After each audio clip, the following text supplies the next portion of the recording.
Swamiji and Supreme Court of Hinduism also sees you. Those of you attending this, we request all of you not to use any virtual backgrounds, no sort of blurry backgrounds, anything. Use natural background as well. Ensure you're well lit and shown completely in the camera.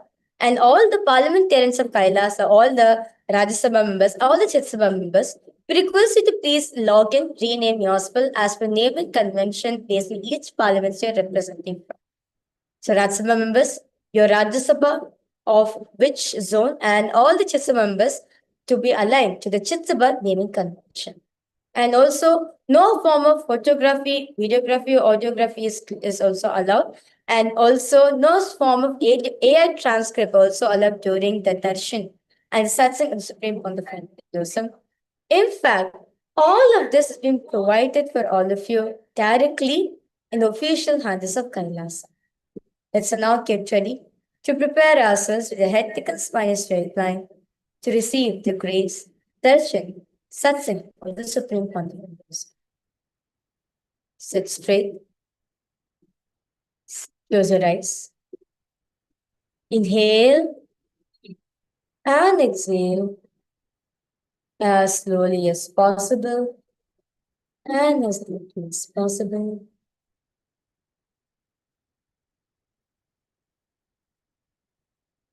Center yourself into a space of gratitude. At this moment, any thoughts arises, just do not give any meaning to it. Just observe. Do not create a thought. Do not sustain a thought. Do not destroy a thought. Do not indulge yourself into the thoughts and do not give meaning to it. Just witness it from a third person point of view. Witness all the things. Observe whatever is happening in you at this point.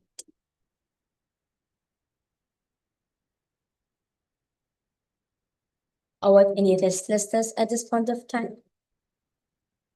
With the externally on, internally.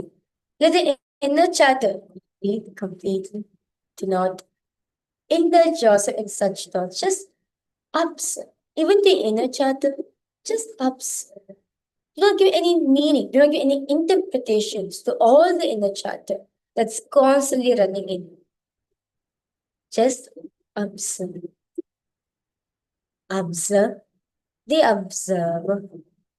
Witness the witnesser. Become aware of the awareness. Be conscious of the consciousness. Witness every single thing that's happening in you at this point of time.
Just whatever is happening in you at this moment.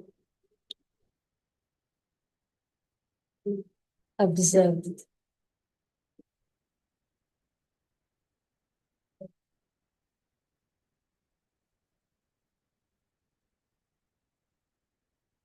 Observe the observe. See who's actually seeing the reality in front of you. Who's that person who's perceiving what the exact is?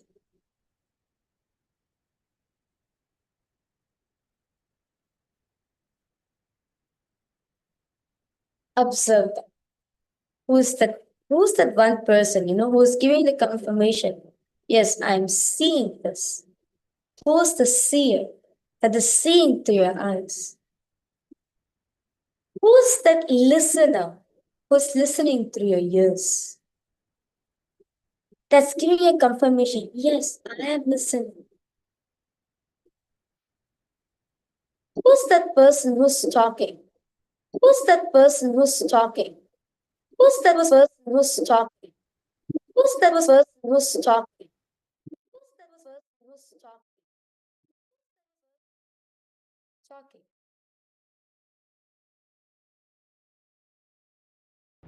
Shri कैलासोन्नत द्वादशान्त Shyamala पीठारूढ Shri Meenakshi सुन्दरेश्वराभिन्न स्वरूप परशिव पुत्ररत्नकुमार गुरुमन्यतुल्यावतार श्री पार्वती स्तन्यमान लब्ध दिव्यज्ञानविश्रुत सकल दिगमागमसारभूत द्राविड वेद प्रवर्तक श्रीमन् परमशिव करुणा समधिगत मुक्तामय चतुरश्रयान दीयमान छत्र चामर श्री चिन्नकाहलादि समस्त विरतावल्यरन्दित ज्ञान विज्ञान चक्रवर्ती सर्वजन संग सत्योजात निर्वाण दीक्षा व्ययापवर्ग श्रीभूत परमतकल भेद केशरी शैव सिद्धांत स्थापनाचार्य श्री राजाधिराज पाण्ड्य महाराज गुरु श्रवण शाक्यादि महातकार निर्वाण ज्ञानवानु दीक्षानर्हार्ह वचोच्चेदन पूर्वक ऋषभध्वजस्थापक शैव समय कर्तृ सर्वज्ञ पीठारूढ़ श्री जगद्गुरु श्री ज्ञान संबंध देशिक स्वामी वागीश सुंदर माणिक्य वाचक स्वामिना अवतार भूत श्री ज्ञान संबंध स्वामी पुनरुद्धृत श्यामला पीठ महासंस्थान ज्ञान साम्राज्य शासक सर्वज्ञ पीठारूढ़ तृणवत्युत्तर वशततम गुरु महासन्निधान महानिर्वाणि पीठस्य अष्टोत्तर सहस्र श्री महामंडलेश्वर अटल पीठस्य अष्टोत्तर सहस्रतम श्री अटल पीठाधीश्वर श्रीमत् परमहंस परिव्राजकाचार्य वर्य सच्चिदानंद प्रणव स्वरूप श्रोत्रिय ब्रह्मनिष्ठ नित्योत्सव नित्य मंगल नित्य कल्याण नित्य रचित नित्यानंद पीठ महासंस्थान महासिंहासन पीठ कर्तृ जगद्गुरु भगवान श्री परमहंस नित्यानंद श्री ज्ञान संबंध देशिक परमाचार्य स्वामी परात् परात् परात्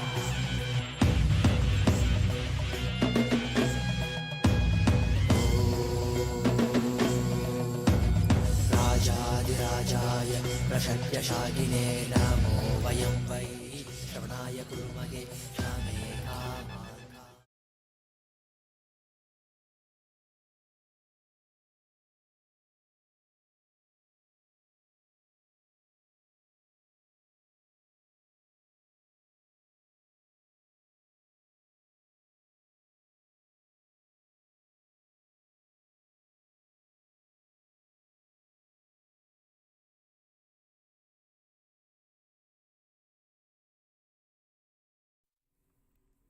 Nithyanandam.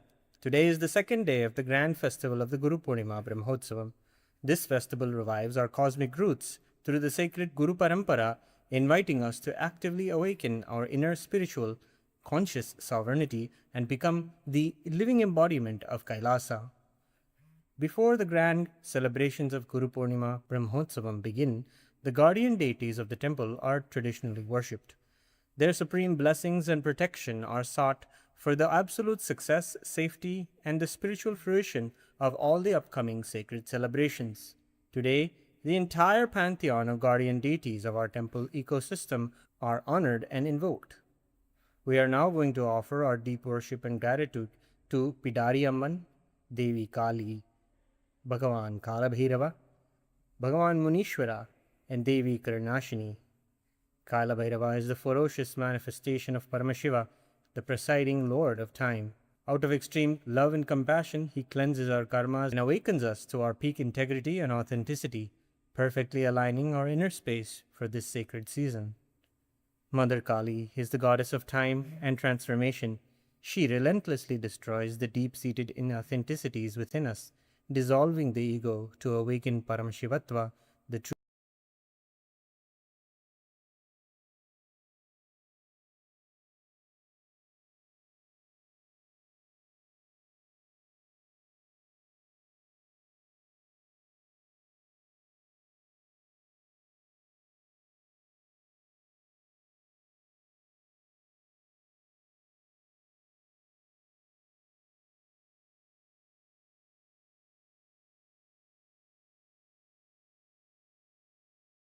manifested from the very face of Paramashiva, eternally protects his devotees and safeguards the sacred space of the temple, anchoring the spiritual energy of the kshetra.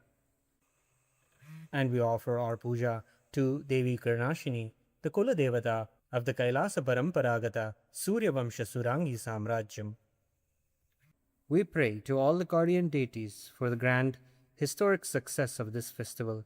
Let us now offer our heartfelt gratitude and devotion to Devi Pidari Amman, Devi Kali, Bhagavan Kalabhairava, Bhagavan Munishwara, and Karnashini Devi, and to the Supreme Pontiff of Hinduism, Bhagavan Sri Nithyananda Paramashivam, and all his deities in Kailasa's temples around the world. ॐ कालाभ्राभां कटाक्षैररिकुलभयदां मौलिबद्धेन्दुरेखां शङ्खं चक्रं कृपाणं त्रिशिखमपि करैरुद्वहन्तीं त्रिनेत्रां सिंहस्कन्धाधिरूढां त्रिभुवनमखिलं तेजसा पूरयन्तीं ध्यायेत् दुर्गां जयाख्यां त्रिदश परिवृतां सेवितां सिद्धिकामैः सहस्रदलपङ्कजे सकलशीतरश्मिप्रभं वराभयकराम्बुजं विमलगन्धपुष्पाम्बरं प्रसन्नवदनेक्षणं सकलदेवतारूपिणं स्मरेच्छिरसि हंसकं तदभिमानपूर्वं गुरुम् अथ धूपः ॐ दशाङ्गं गुग्गुलोपेतं सुगन्धं च सुमनोहरम् आघ्रेयः सर्वदेवानां धूपोऽयं प्रतिगृह्यताम् श्रीपीठार्यम्बिकायै नमः श्रीकालभैरवस्वामिने नमः श्रीदक्षिणकालिकायै नमः श्रीमुनीश्वरस्वामिने नमः श्रीसर्वदेवदेवीस्वरूपाय भगवते श्रीनित्यानन्दपरमशिवाय नमः धूपम् आग्रापयामि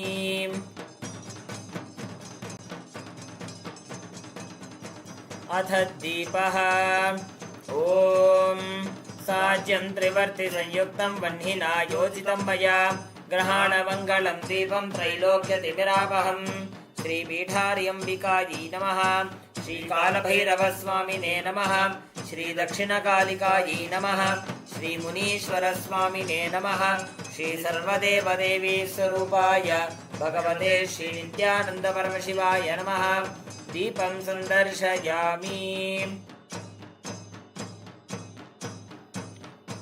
अथ नैवेद्यम् ॐ अमृते अमृतोद्भवे अमृतवर्षिणी अमृतं श्रावय श्रावय स्वाहा श्रीपीठार्यम्बिकायै नमः श्रीकालभैरवस्वामिने नमः श्रीदक्षिणकालिकायै नमः श्रीमुनीश्वरस्वामिने नमः श्रीसर्वदेवदेवीस्वरूपाय भगवते श्रीनित्यानन्दपरमशिवाय नमः नैवेद्यं निवेदयामि नैवेद्यानन्तरमाचमनीयं समर्पयामि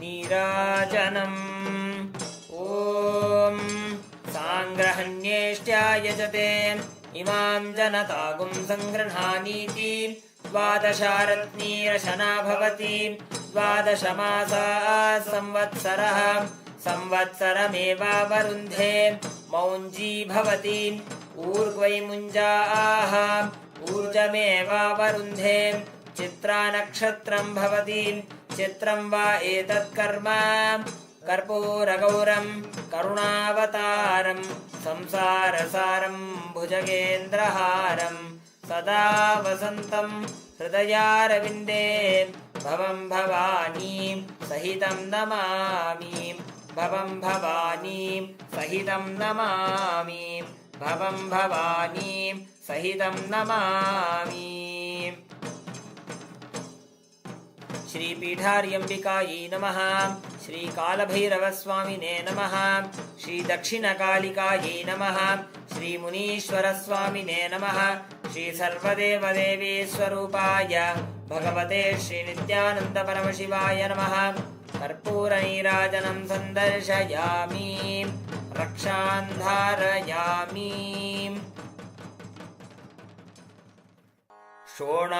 शोणाद्रीशावताराय ज्योतिस्तम्भस्वरूपिणे श्रीकैलासप्रधानाय नित्यानन्दाय मङ्गलम् तत्त्वज्ञानप्रदाताय नित्यानन्देश्वररूपिणे श्रीकैलासप्रधानाय नित्यानन्दाय मङ्गलम् मूलप्रकृतिरूपाय परमशिवशक्तिस्वरूपिणे श्रीकैलासप्रधानाय नित्यानन्दाय मङ्गलम् दण्डत्रिशूलहस्ताय कालकालस्वरूपिणे श्रीकैलासप्रधानाय नित्यानन्दाय मङ्गलम् आदिपूज्याय देवाय सकृत्पूर्णत्वरूपिणे श्रीकैलासप्रधानाय नित्यानन्दाय मङ्गलम् सर्वाभयविनाशकाय शत्रुसंहाररूपिणे श्रीकैलासप्रधानाय नित्यानन्दाय मङ्गलम् योगपट्टाभिषिक्ताय राजसन्न्यासधारिणे श्रीकैलासप्रधानाय नित्यानन्दाय मङ्गलम् सार्वभौमैकपत्याय राजराजार्चिताय च श्रीकैलासप्रधानाय नित्यानन्दाय मङ्गलम् मङ्गलम् कल्पवृक्षाय मङ्गलम् ज्ञानदायिने परमशिवाय श्रीनित्यानन्देश्वराय मङ्गलम् मङ्गलम् श्रीविद्याम्बायै मङ्गलम् कामदायिन्यै सर्वमङ्गलदात्री नित्यानन्देश्वर्यै मङ्गलम् मङ्गलम् गुरुदेवाय मोक्षमूलाय मङ्गलम् परमावताराय नित्यानन्दाय गुरवे मङ्गलम् हरिः ॐ तत्सत् सर्वं भगवत् श्रीनित्यानन्दपरमशिवपादुकार्पणमस्तु ॐ नित्यानन्दम्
over.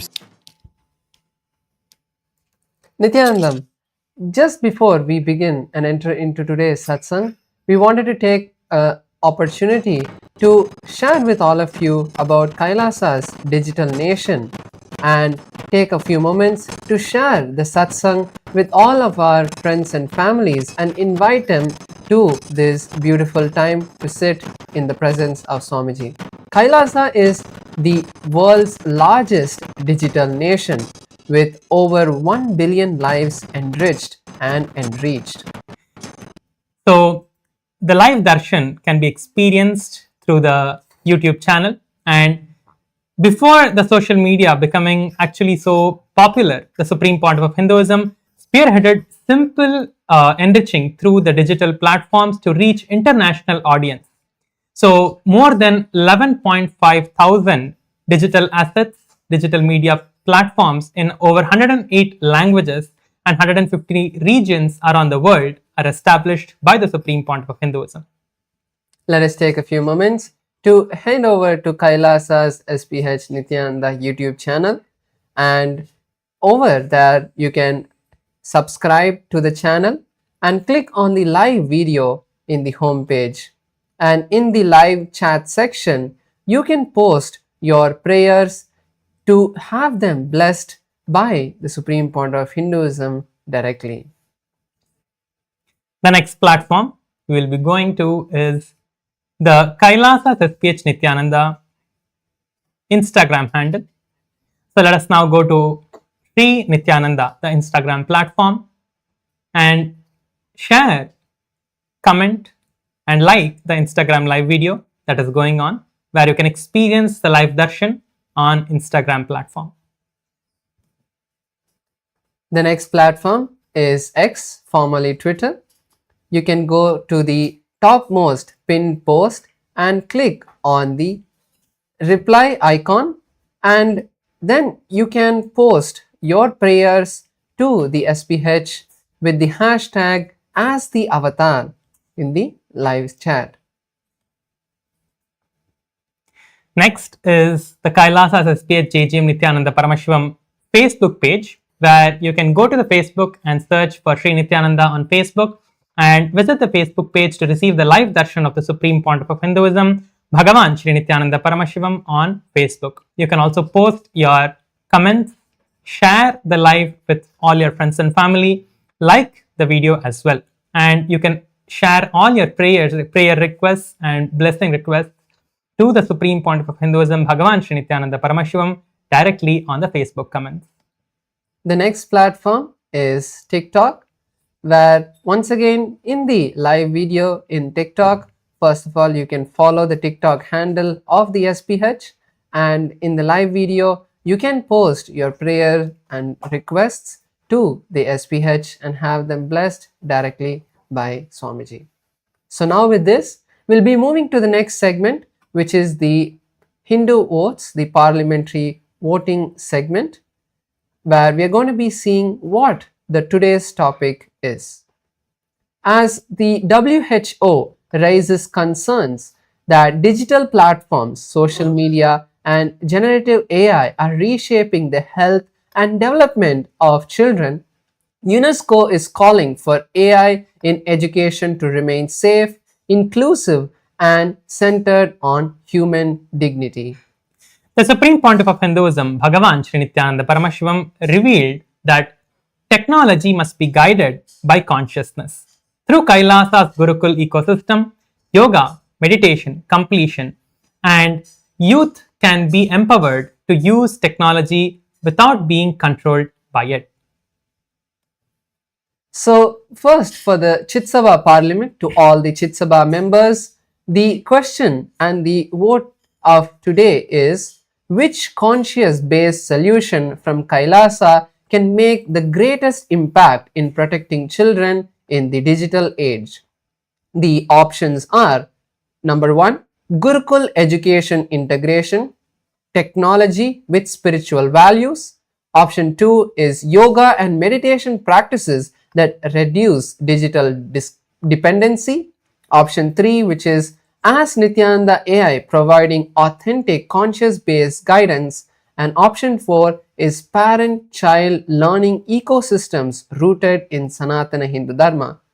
So all of you can head over to kailasa.org/Hindu votes and cast your vote for the Chitsabha Parliament. Next is the question for the voting for Rajya Sabha members of Parliament. What practical initiative should Rajya Sabha teams launch to help families use AI and digital technology consciously? The first option is conduct conscious technology workshops for parents and children. 2. Create weekly digital wellness and meditation circles for youth. 3. Establish Ask Nithyananda AI learning groups in temples and communities. 4.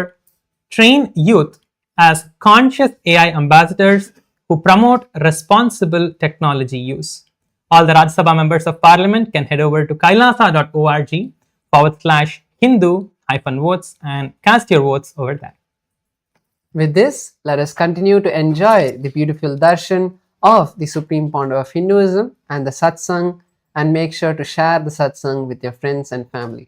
Thank you all. Nithyanandam.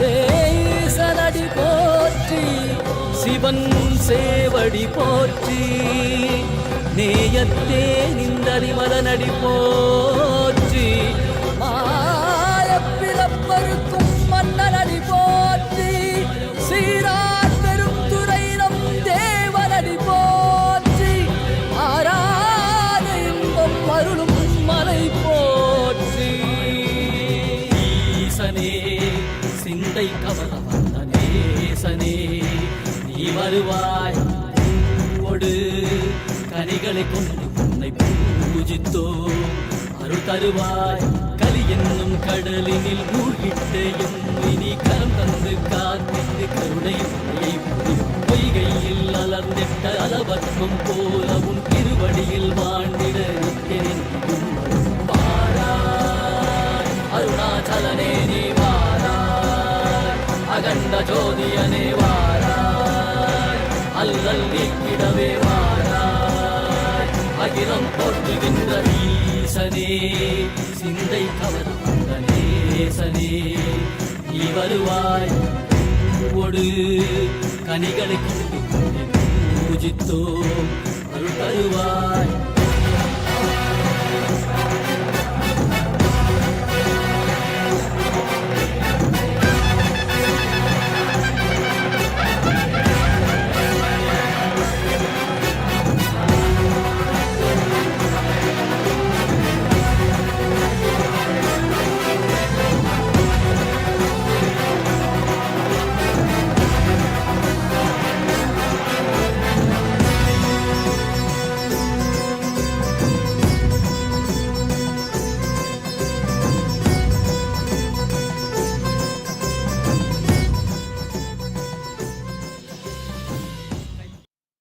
As the ultimate manifestation of Paramashiva,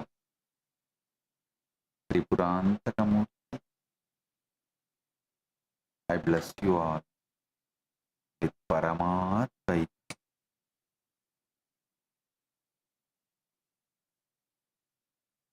All the Paramashiva Sena program participants from Tiruvannamalai and Guinea-Bissau, Chitsabha members, Rajya Sabha members, Kailasavasi, and all the e-citizens, viewers, visitors who are joining with us through the internet and internet. I welcome each and every one of you with my love and blessing. Volunteers in Guinea-Bissau, Ma Vani Goyal and Ma Chin Hao, volunteers in Tiruvannamalai, Pratap, Vignesh, Shivarudra Bhairava, blessings for everyone. Today, I initiate all the PSF participants into Paramadvaita Diksha, manifesting all the Ananta Kalyana Gunas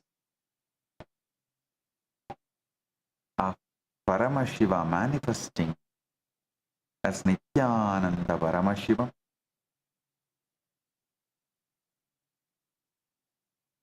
and becoming Swamiji. Tata.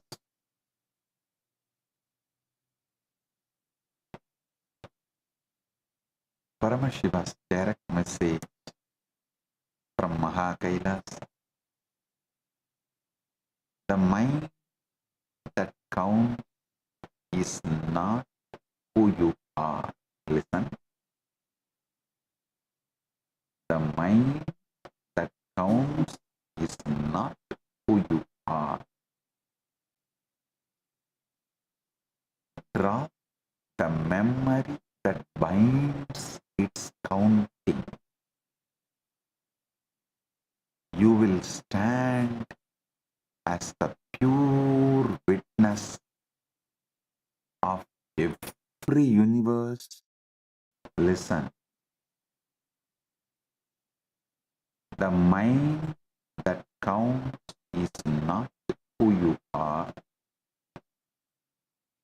Drop the memory that binds its counting, and you will stand as the pure witness of every universe you have ever lived in and living in.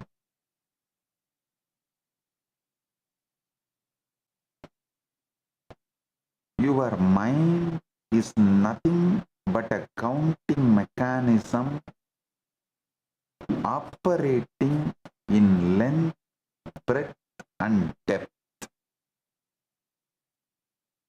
stabilized by memory into the experience of time, and the instant you step out of that memory stabilizer, you recognize yourself as the timeless consciousness, watching countless simultaneous lives with nothing but absolute compassion flowing through you. Listen.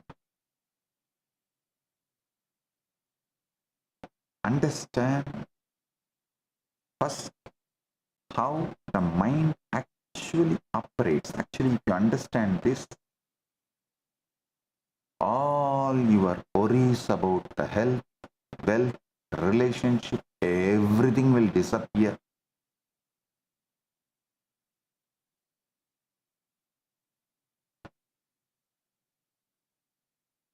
Real achievement is being pure consciousness, and from that ultimate real achievement, you start dreaming the way you want as the Leela. Like how Paramashiva manifests Kailasa and enjoys, how Parandama manifests Vaikunta and enjoys, how Krishna manifests Goloka and enjoys. You will manifest your life and enjoy. Listen. Understand first how the mind actually operates.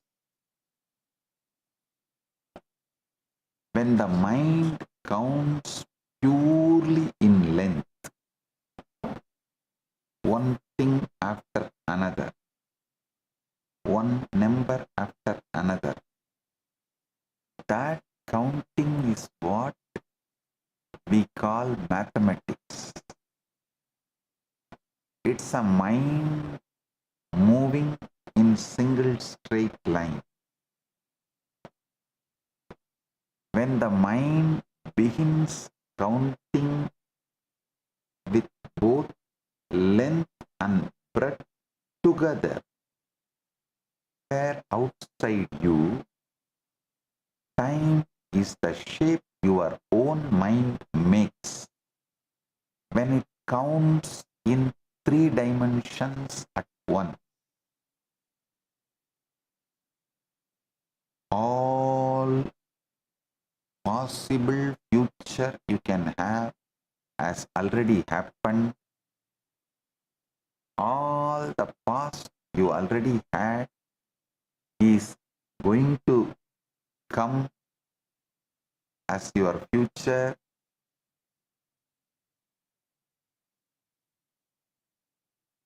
The present, what you call, does not exist other than your mind counting from length, breadth, depth. Listen, this is exactly why the mind, however brilliant, however refined, can never go beyond time, because the mind is not merely trapped inside time. The mind's very structure of counting is time. A ruler cannot measure its own length, and the counting mind cannot count its own way of counting. All 3 of these functions, length, breadth, and depth, are held together by one single stabilizer, and that stabilizer is called memory. Without memory, length would not become a line, breadth would not become a surface, and depth would not become time. There would only be a single disconnected, timeless instant.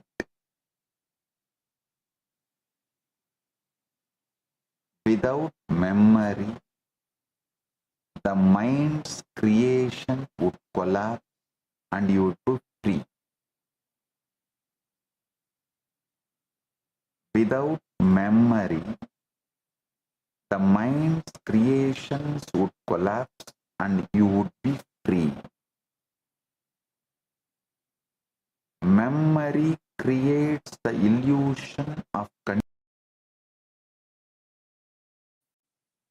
You remember you are the same person who woke up this morning, so you believe in a continuous self. Memory makes you believe you have a name, a history, a reputation, a fixed identity. But the self is not solid. The self is just memory. The self you are experiencing is not solid. The self you are experiencing is a memory. Memory is not reality. Memory is the mind's way of recycling the past and calling it the present. Here is the precise mechanism of manifestation. Listen. When you consciously hold a memory and operate through it, sustaining an intention across length, breadth, and depth, you begin to manifest that reality. This is not superstition. This is precise cosmic engineering. This is what Paramashiva manifesting through this being.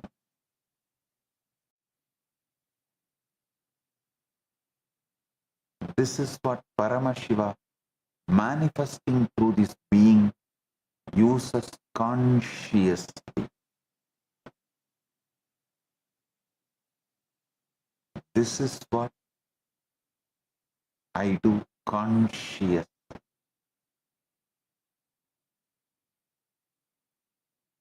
But understand the deeper secret. I do not carry the cluster of memories,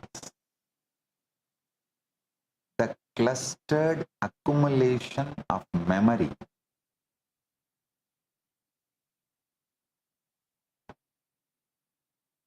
I do not carry cluster of memories, the clustered accumulation of memory. When I look at anyone, at anything, I carry no anger, no judgment, no residue from yesterday's interaction. I carry only absolute unbroken compassion. I should say I carry only absolute unbroken consciousness. Somebody who gets trained by me feels it is ferocious. Somebody who gets blessed by me feels it is love. Somebody who gets my sympathy feels it is compassion. You give it different names. I carry the pure super consciousness. Absolute pure super consciousness. Because I do not carry this memory cluster,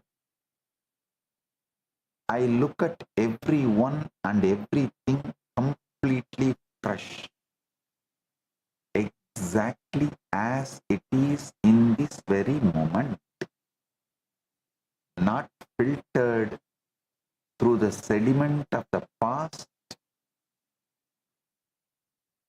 This is what allows me to operate as a pure channel for supreme, ultimate Paramashiva. I do not carry the memory of this world, yet whatever is precisely needed for this world right now manifests spontaneously through me. This is extreme conscious compassion, not compassion as an emotion or a decision, but compassion as the very nature of consciousness when nothing blocks it. This precise, sharp, cosmic operating procedure, functioning without personal memory, but with total access to everything the universe needs, is called Kala. This is why I am able to act with total consistency, moment after moment, without the fatigue of carrying yesterday's baggage. Listen.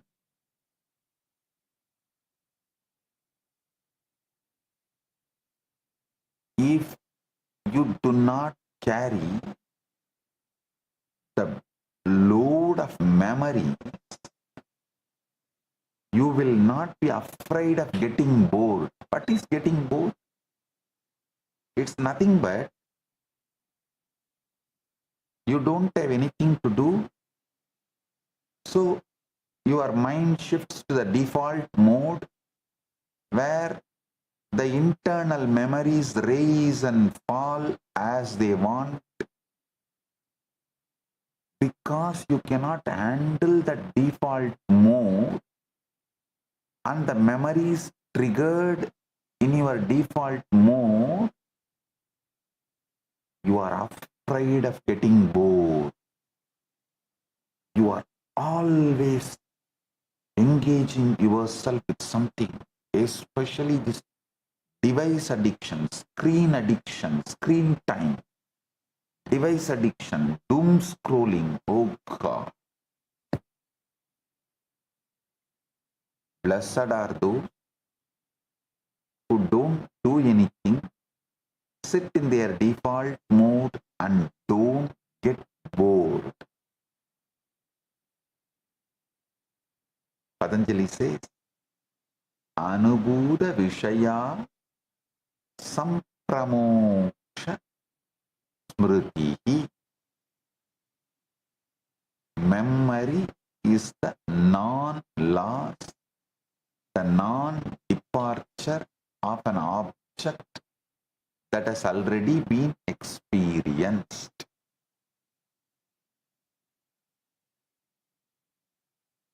Anubhuta Vishaya Sampramosha Smritihi.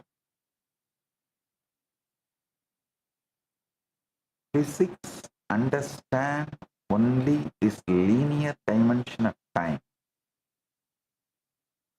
The arrow of time is the physics term describing why time appears to flow in only one direction,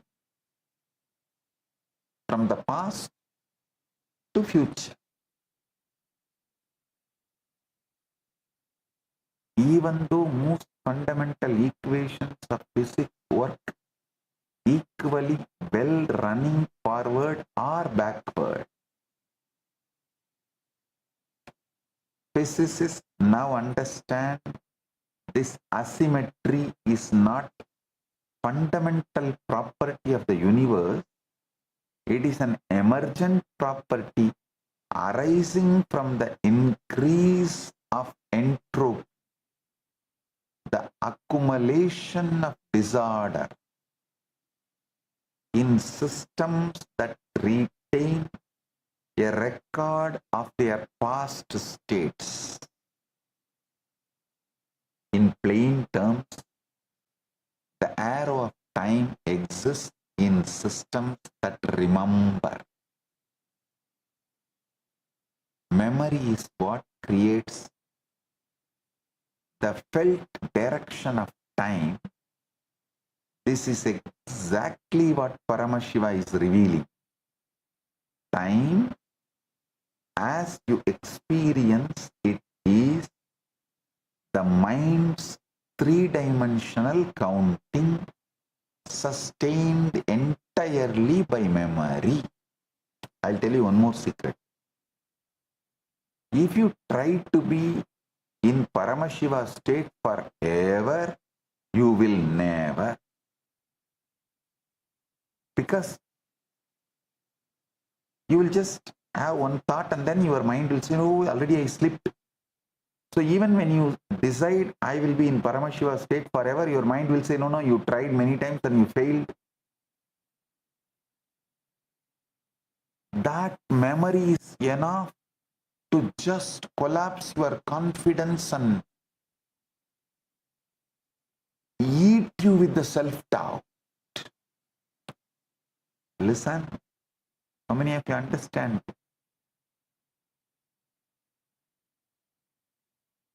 Now understand the razor's edge hidden inside this truth I am revealing. When an incarnation carries no memory clusters and offers only pure, unconditional love, compassion, those close to that incarnation can begin taking the compassion for granted. This is exactly what happened with the Yadavas around Krishna and Balarama and Subhadra. All of you should know, Krishna is incarnation of Parandama. Balarama is incarnation of Adisesha. Subhadra is incarnation of Yoga Maya, Yoga Shakti of Parandama. because Yadavas around this three were always protected, always forgiven, always looked upon fresh without judgment. The Yadavas developed a solidified inner pattern. Whatever we do anyway, Krishna and Balarama will protect us. This attitude hardened over time into deep arrogance. That arrogance found its most destructive expression in Shamba. The Shamba, the Krishna's own son, who dared to play mocking games directly with Durvasa, Rishi Durvasa himself. Understand who Durvasa is? He is the direct manifestation of Rudra Amsha of Paramashiva. Ordinary beings would flee at the mere sight of him or even hearing his name that he is coming to certain area. They will run away, knowing the intensity of his tapas and ferociousness. But Shamba, intoxicated by the arrogance and taking divine compassion for granted, mocked Durvasa directly. Maharshi Durvasa directly, and invited the catastrophic consequences upon the entire Yadava clan. A parallel pattern unfolded with Daksha. He received a boon of perpetual protection from Mahavishnu, and from that single assurance, arrogance-based decision-making became a deep, solidified groove in his brain. The pattern grew so strong, so crystallized, that eventually drove him to abuse Paramashiva himself directly. His very mind had become nothing but arrogance. The pattern had become the person.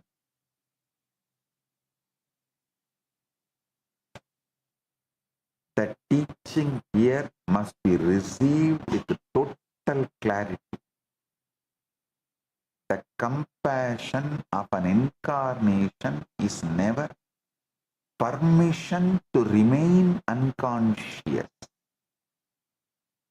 It is an invitation to become more conscious, more responsible, precisely because there is no memory-based judgment holding you accountable from the outside. The accountability has to come from within you.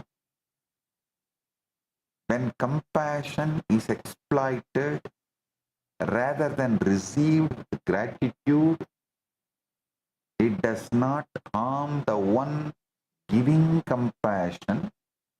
It only deepens the very arrogance pattern that will eventually destroy the one exploiting it. Listen, you should understand why I am ferocious sometimes. Because I do not want you guys to become like Yadava clan or Daksha.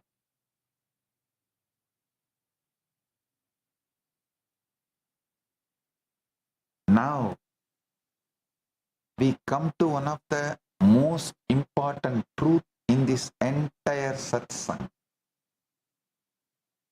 In ordinary counting, we assume 1 plus 1 equal to 2. But this is only true when both units belong to the exact same dimension. even inside pure geometry, you cannot equate 1 unit of length to 1 unit of breadth to 1 unit of depth.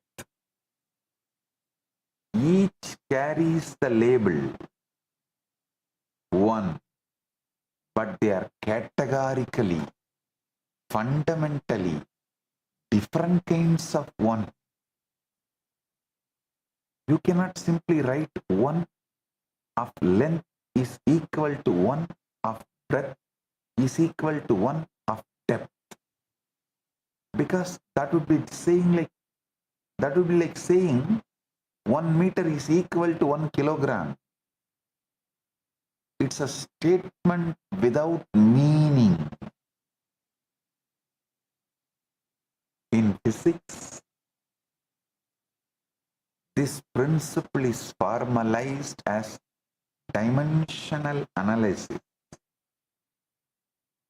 The rule that quantities can only be meaningfully added, subtracted, or equated when they share the same dimension.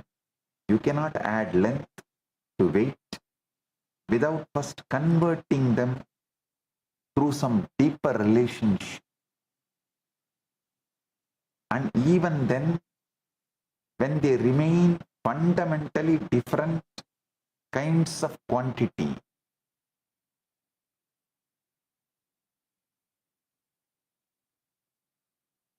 understand this, I'm repeating. You cannot add length to weight without first converting them through some deeper relationship. And even then, they remain fundamentally different kinds of quantity. This is exactly the trap human consciousness falls into. We keep trying to equate our consciousness, which is infinite and multidimensional, to time spent or to outer success achieved, both of which are single dimensional measurements.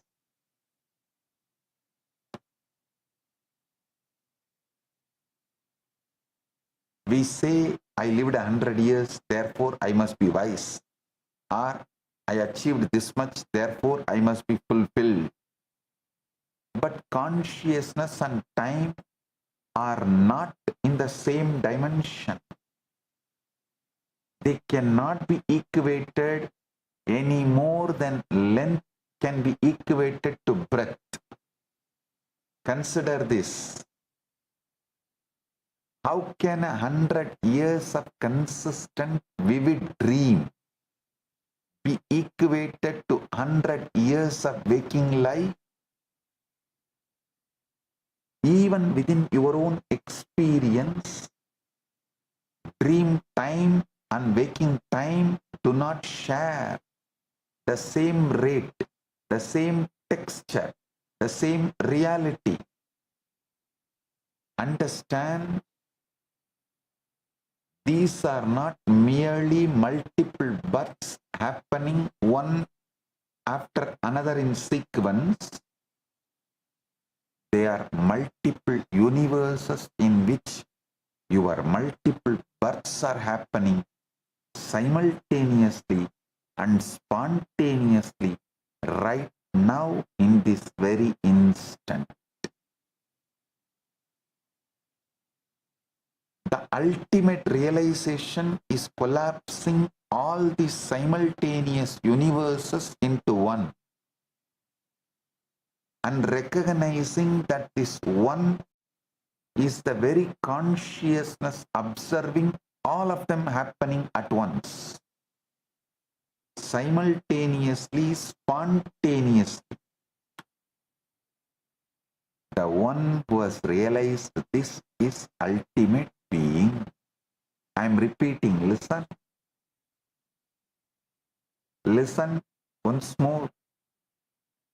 The ultimate realization is collapsing all these simultaneous universes into one and recognizing that this one is the very consciousness observing all of them happening at once, simultaneously, spontaneously.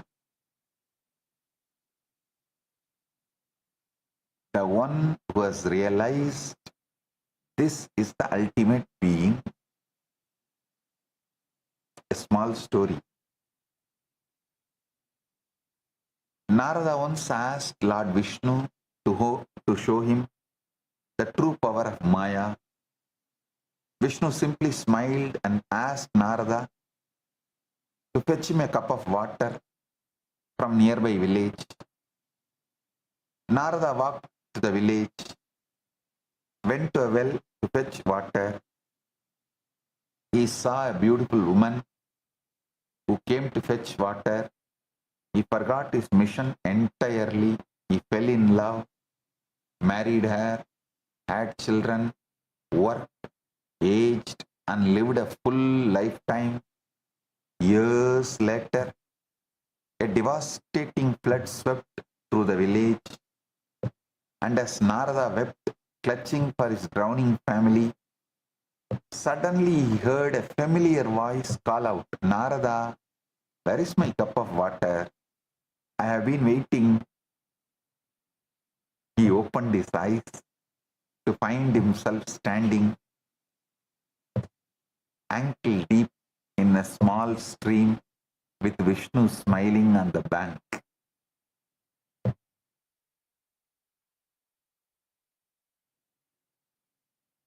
Now, between the Narada, who is eternal cosmic Rishi, chanting Narayana, Narayana, and the Narada who lived and wept entire lifetime in that village, which Narada is real? Is Narada who chants Narayana, Narayana all the time, met the Parandama and who Parandama asked to get water, or the Narada who lived a full time in the village with wife and kids? Which Narada is real? The answer is neither. Neither. Listen.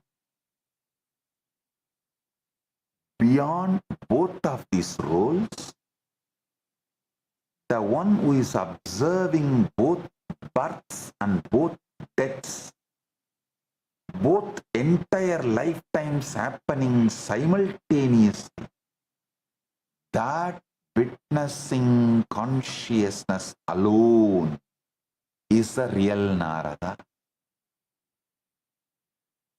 And that same witness is what you are right now. Beneath every role you think you are playing, as Krishna declares in Bhagavad Gita, 2nd verse 20,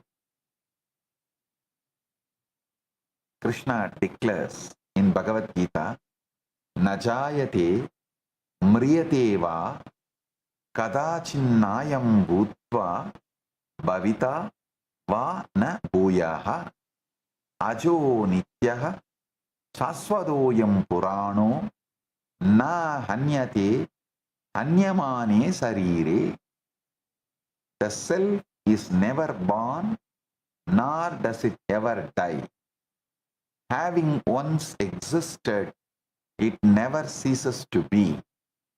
It is unborn, eternal, ever existing, and primal, and it is not slain when the body is slain. Even now, in this very satsang, I am the one who is speaking and I am the one who is listening. Because I know that I am both the speaker and the listener, the subject and the object, the doer and the experiencer. I am resting in my ultimate nature. But because you think you are only the one who is listening, separate from who is speaking, you remain caught in delusion. This is the only difference between you and me. Listen carefully to this precise statement. Mathematics cannot measure time because mathematics is the language of length alone. Whole time carries, while time carries the felt quality of breath, the width of experience, not just its sequence. This is why no amount of clock counting can capture what an hour of ecstasy feels like versus an hour of boredom. Mathematically, both are 1 hour. Experientially, they are two entirely different universes.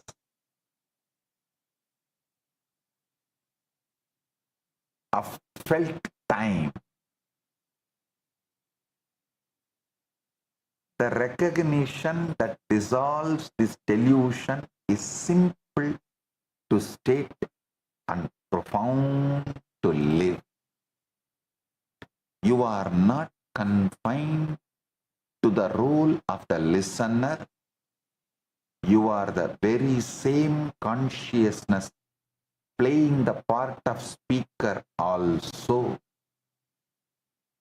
The listener and the silent space in which both speaking and listening occur.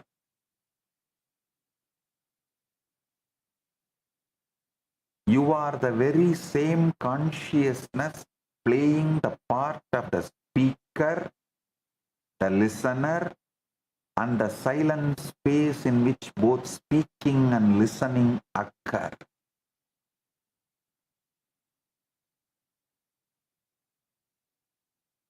Collapsing all these into one. And that one is observing all these happening simultaneously, spontaneously. The one who has realized this is the ultimate reality.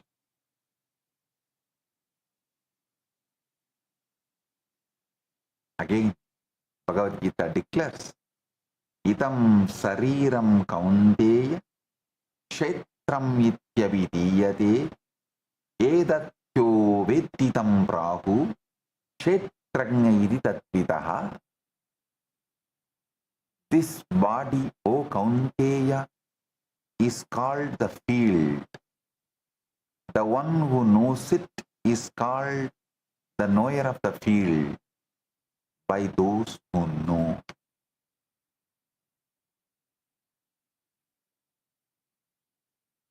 Idam sariram kaunteya kshetram ityabhidiyate edatyo vettidam prahu kshetragna iti tatvidaha. This body, O Kaunteya, is called the field. The one who knows it is called the knower of the field. In the modern world, an art piece is measured by the price a buyer is willing to pay for it. This measurement is deeply flawed. The real value of art is its capacity to make the person flow. The artist, how much he has flown. And the person who is seeing the art, how much he is made to flow. Actually, both are one and the same. If the art is done by the artist who has flown into it, it is alive with that frequency and makes anyone flow into that who sees it, who observes it, who enjoys it, who connects with it. Flow means the mind stops, it's dry. Linear counting, mathematics. Flow means the mind stops its dry linear counting, mathematics, and begins moving across breath, expanding, melting, opening. Only when consciousness is flowing in breath is something truly art, regardless of what it's sold for.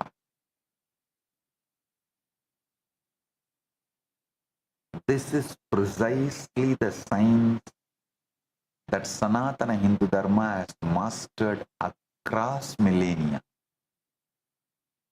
Look at our temples, the towering deities, the intricate carvings, the dancing forms carved into stone. These are not mere decoration. Each carving is a deliberately engineered technology of consciousness. A single murti carved once can make millions of people flow across centuries, across languages, across every level of intellectual capacity, into weeping, into dancing, into stillness, into devotion. That capacity, not the gold spent on it, is its truly an invaluable prize.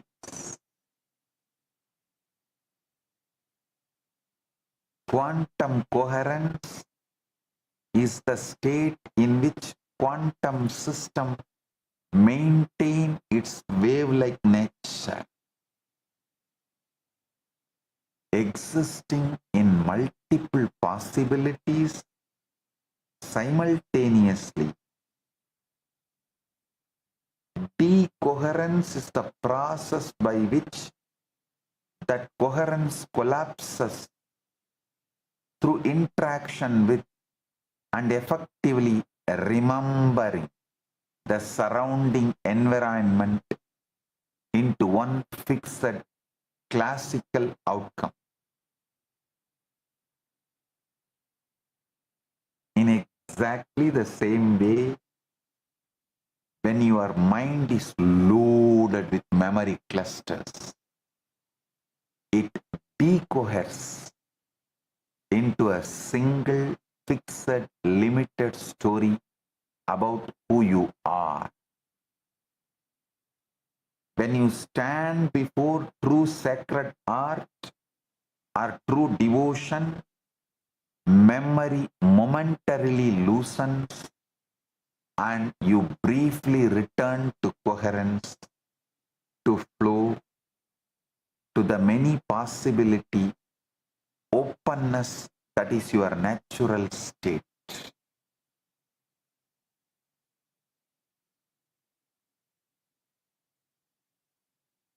Listen. Your mind counting is mathematics. Your mind flowing is art. Your mind stabilized without memory is consciousness beyond time. This is Kala, the precise conscious operating procedure of the supreme functioning through form. .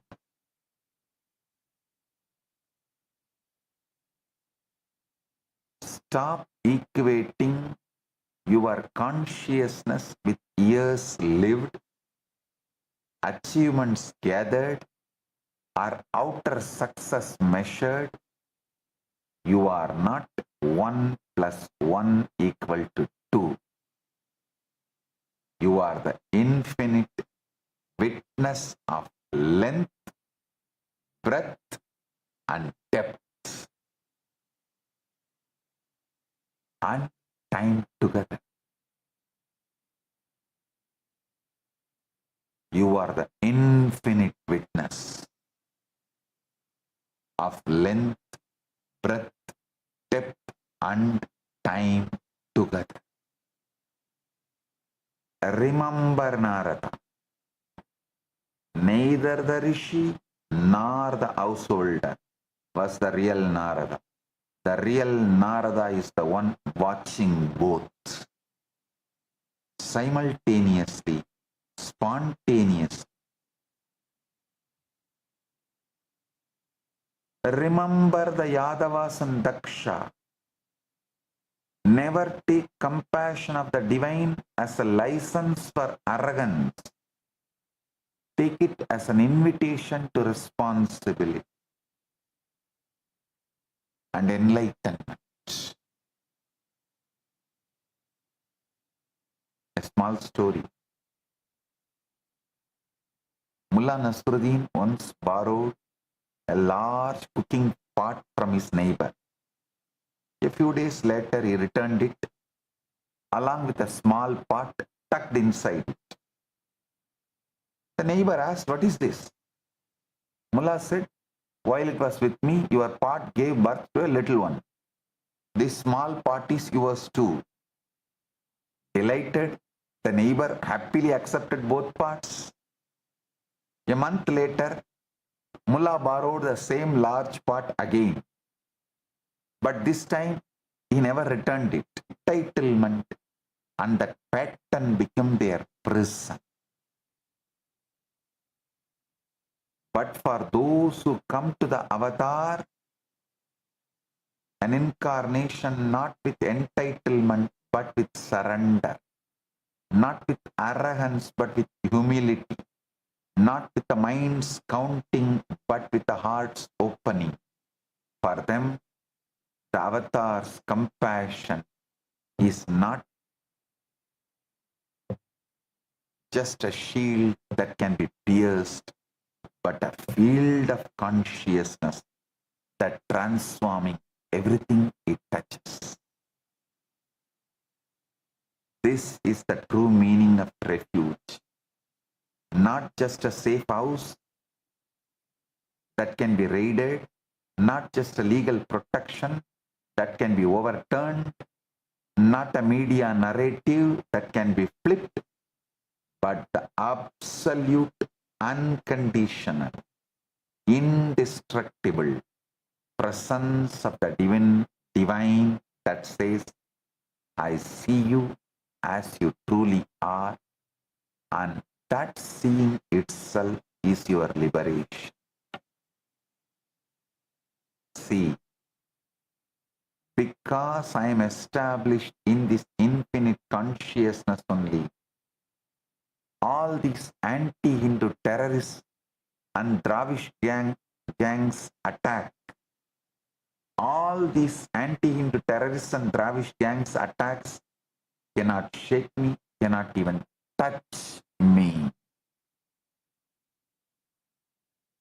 Show me a single case where a man is arrested for a rape, held for 50 days, more than 50 days, and then the same authorities, the police, quietly admit in the court, no act, no evidence, no victim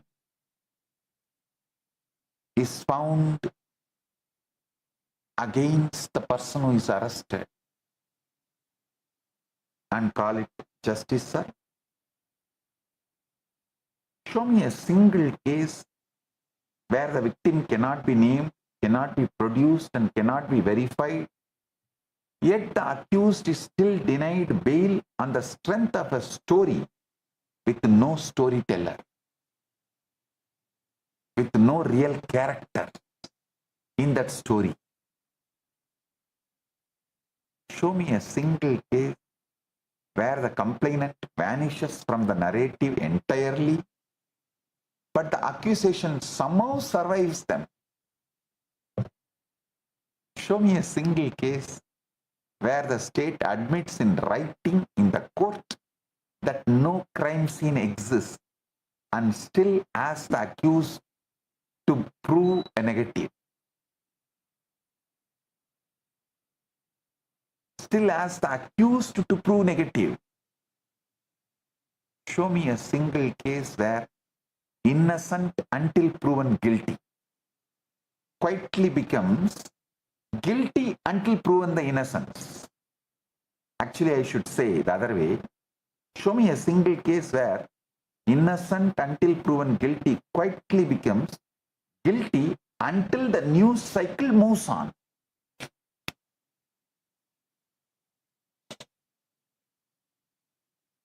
I tell you, when you take refuge in Paramashiva, the protection is not just spiritual or legal, it is ontological. It changes the very ground of your being. When the ground changes, the pursuit changes too. When the world builds a case against you, when memory is weaponized, when numbers are manufactured, when timelines are fabricated, the one who dwells in the no memory state cannot be touched because there is no one to touch. Only the infinite operating through the finite. And this is the promise I make to you. Abhayam is not just a promise that nothing will happen to you. Abhayam is the promise that whatever happens to you, you will remain untouched in your core because your core is me and I am untouched. The Guru is the only refuge because the Guru is the only reality. The infinite consciousness that operates without memory, without judgment, without limitation. And when you take that refuge, you become that refuge for others. Not through your own power, but through the power of Supreme flowing through you. Essence of what I reveal today is this single unbroken truth. Listen, your mind counting is mathematics, your mind flowing is art, your mind stabilized without memory is consciousness beyond time. This is the Kala, the very freedom of Paramashiva functioning through form.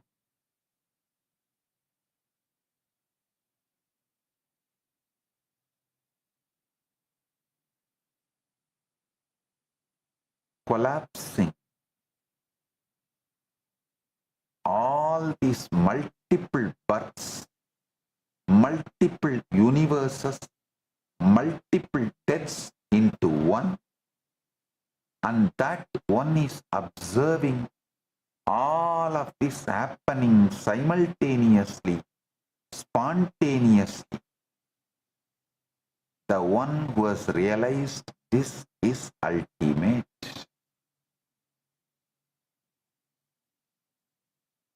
This is the state of an enlightened being, enlightened incarnation. There is no memory pattern, only the supreme functioning through a pure channel.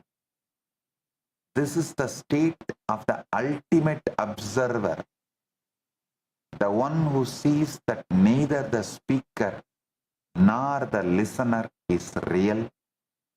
Only the one who observes both.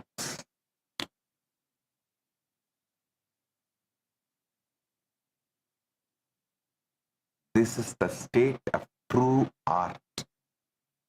The ability to make millions of people flow into the dimension of breath beyond limitations of the calculating mind.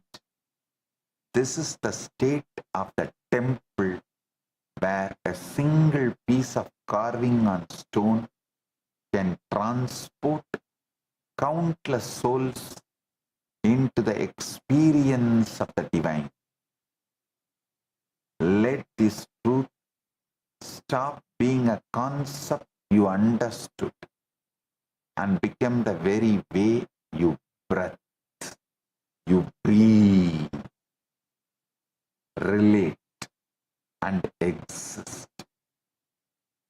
so that every moment becomes Shaktini Pada and Shakti Pada, oneness, and every breath becomes an initiation into moksha, oneness, enlightenment, here and now.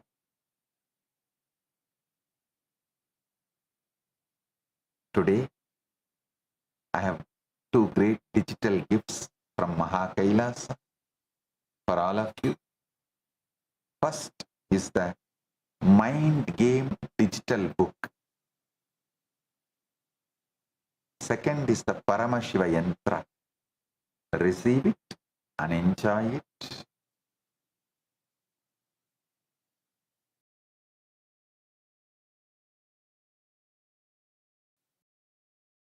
Be the ultimate being who witnesses, sees all the multiple births, deaths, universes happening inside you. With this, I bless you all.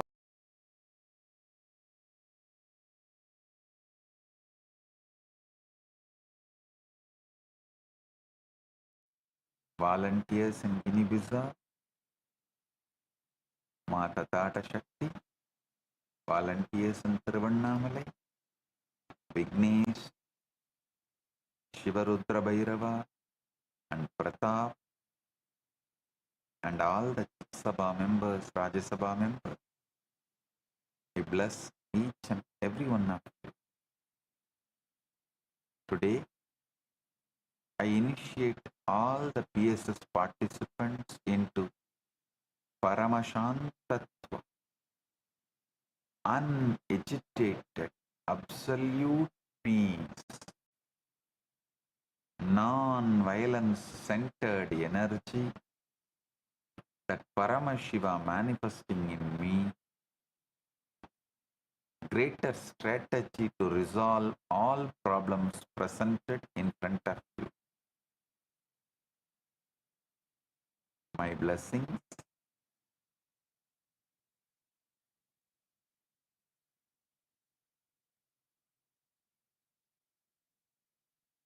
Paramashiva's direct message from Mahakaila. Listen. 1 plus 1 is not 2. 1 plus 1 equal to 2 is the lie your mind tells, so that it can forget the infinite. In consciousness, 1 plus 1 is equal to 1 plus 1. That's all. No 2.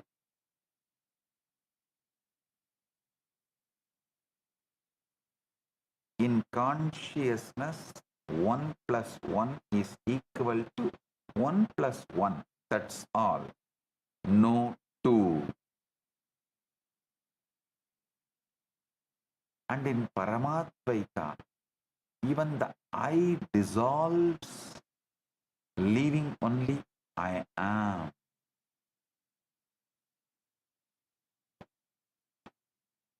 You see, 1 plus 1 equal to 2 is not a truth of consciousness. It's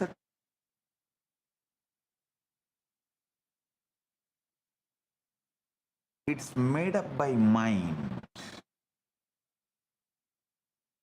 And mind is a very clever trickster. It takes the infinite, chops it into pieces, counts the pieces and declares, I understand reality. Let me give you a simple analogy. You have one rose. You bring another rose. Now your mind triumphantly declares 2 roses. But look closely. Is there really a 2? Where is this 2? Where is this 2? Can you touch it? Can you smell it? Can you put it in a vase? No. What you have is 1 rose and 1 rose. 2 distinct entities that refuse to merge into something made up by your mind as two-ness. Listen. Just if you understand this one truth, you will get the prasada of this whole Guru Purnima. This Guru Purnima, I am focusing on quantum enlightenment, making you understand simultaneously, spontaneously, synergetically, Paramashiva is in Mahakailasa and manifesting as this being and manifesting as you. He is breathing in you. Just allow him to spread in your whole nervous system. Just say, whoever is breathing inside me, whoever is managing all the fundamental activities like blood flow, heartbeat, breathing, let him pervade and take over this whole nervous system. Just leave it to him. Let him pervade and take over this whole nervous system you are carrying. You will see right now Paramashiva is quantum manifesting in Mahakailasa and as this being and as you. This Guru Purnima Prasada, this experience is this Guru Purnima Prasada you can receive right now if you understand that 2 exists only in your mind. It's a ghost, a phantom, a convenient fiction that your mind created because it cannot handle the terror of the infinite.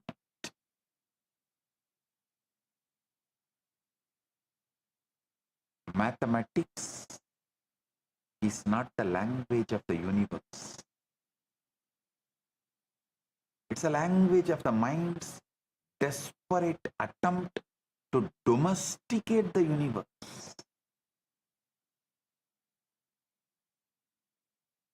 Anything you want to domesticate, you first castrate, remove the life producing possibility, whether it's a pet dog or the bull reduced to bullock. Anything you domesticate, you castrate. So the mind castrates the universe using math.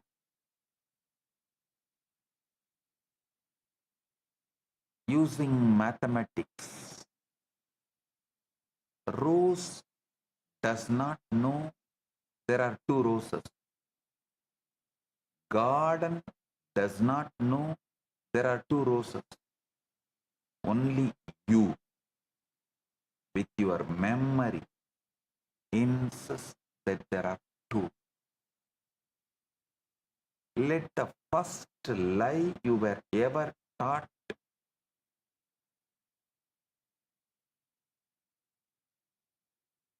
first by the school teacher with a piece of chalk who taught you 1 plus 1 equal to 2 should disappear. Let the first lie you were ever taught 1 plus 1 equal to 2 by the school teacher disappear. It should disappear. No. 1 and 1 do not make 2 in reality. In reality, they remain 1 and 1. 2 simultaneous instances of the same infinite expressing. The mind says 2 because it cannot hold infinity without passing a number label on it.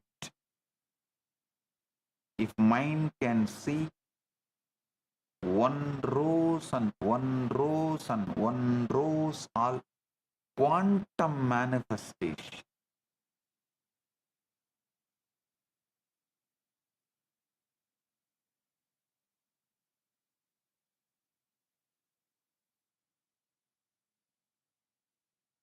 The mind says 2 because it cannot hold infinity without pasting a number label on it. This very lie, the foundation of duality, all separate, all war, all divorce, all revenge starts happening. This very lie is the foundation of all duality, all separate, all war, all divorce, all revenge. Take a couple, they live together for 100 years. They eat together, sleep together, dream together. The one has an affair. Suddenly, the mind had been merging them into we split. We splits them into 1 and 1. Listen. The mind had been merging them into we, splits them into 1 and 1. And from that 1 and 1 comes 2. 2 screaming liars, 2 bank accounts, 2 families of resentment. The liars never separated the couple. The first lie of mathematics did. I am going to take apart this lie not with a calculator, but with a chisel of consciousness.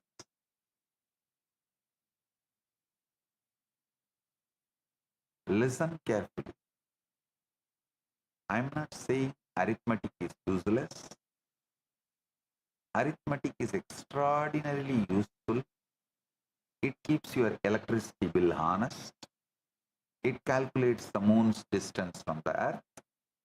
It builds your bridges. It builds your dam. But It is the maths of the mind. It is not the maths of the consciousness. In consciousness, the rose does not accumulate. The rose arises moment to moment, fresh from the infinite. One rose that you see now is not the same rose you saw a second ago. It's a fresh expression of the rose archetype, of the rose infinity.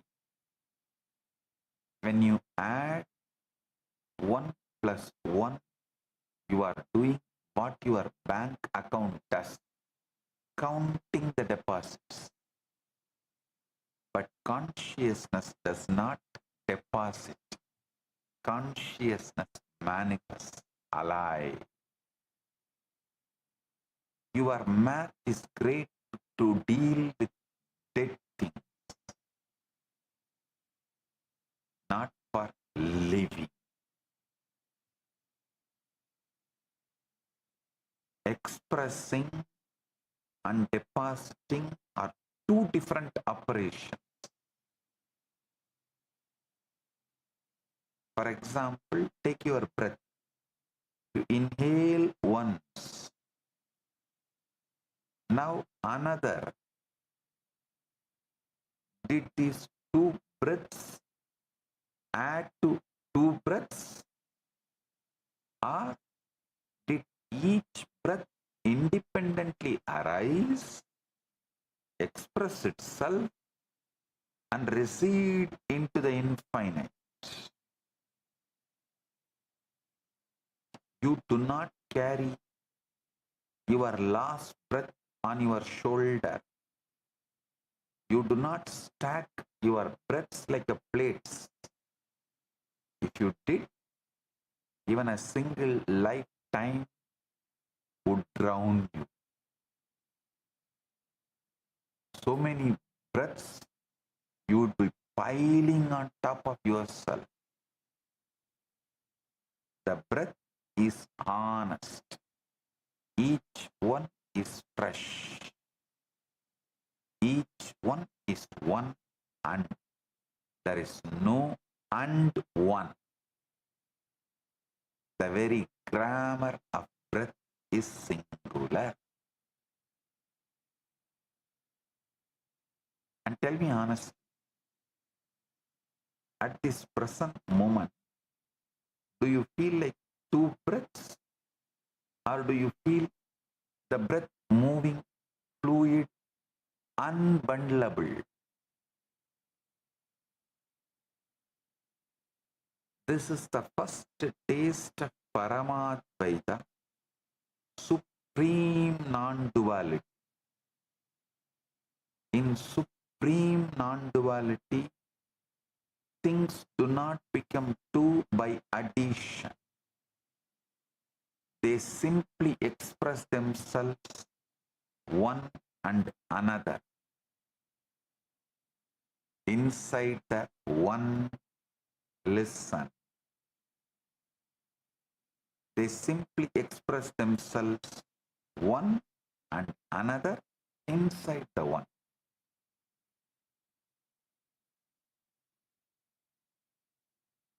There is a beautiful happening described in Dattatreya's life. Dattatreya revealed the Avaduta Gita. Once when Dattatreya was asked by a king, how many universal forms do you see? He replied, I see one, always one. If at all a second arises, I laugh, because the second is forgetfulness, not reality.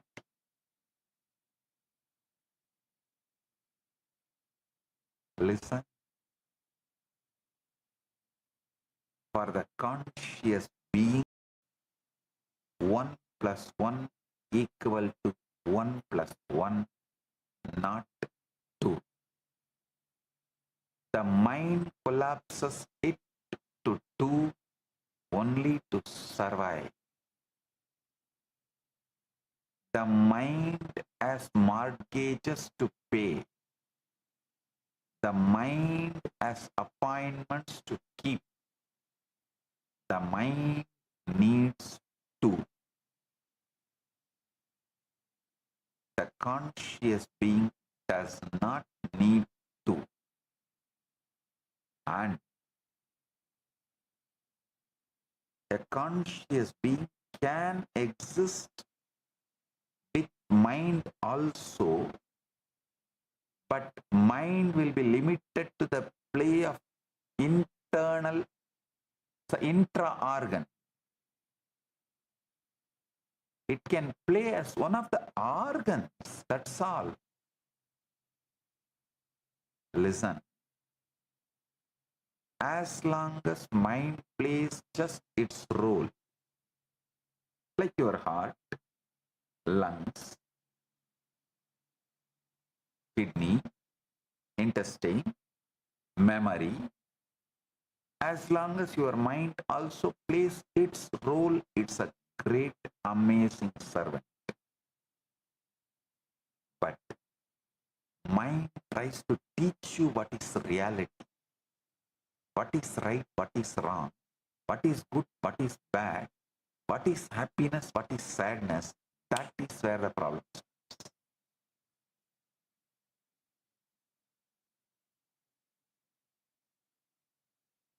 Mind, who is supposed to be serving you,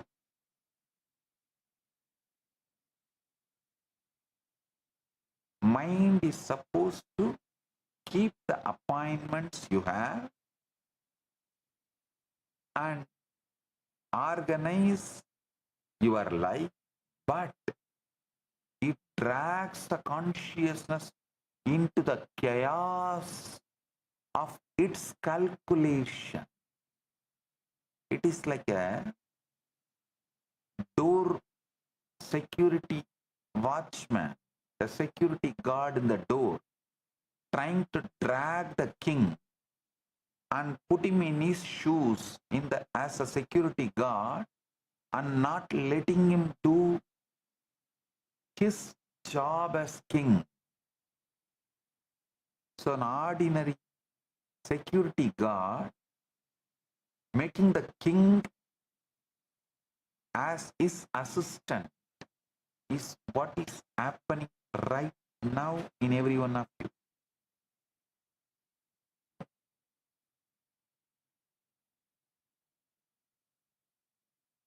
Mind needs 2.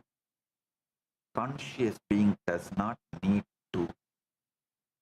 This is the entire reason the world treats Paramashiva as shocking. Because Paramashiva does not collapse the one into many. Paramashiva sees only the one.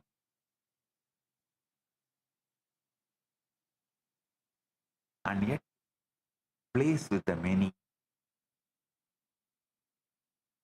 through the mind. Paramashiva's mind is the cosmic illusion of Maya. Or I should say, is Shakti. Maya is understood in a negative way. So I should use the word cosmic Shakti.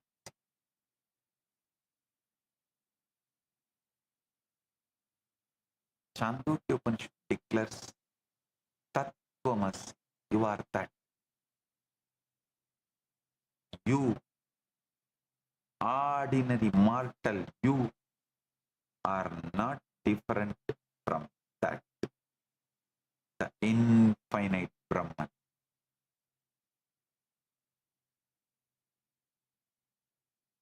You, the you who feels that you are ordinary mortal, is not different from that very substance of that infinite Brahman. Only problem is your feeling is a lie. Means you are feeling you are an ordinary mortal is a lie. How is this related to 1 plus 1 equal to 2 being a lie? Listen. If you are already that, then the I which the mind calls you is not countable, standalone thing. It is the that expressing through your frame. So when I meets I, the meeting is not of two, it is the meeting of that, and they collapse back into one.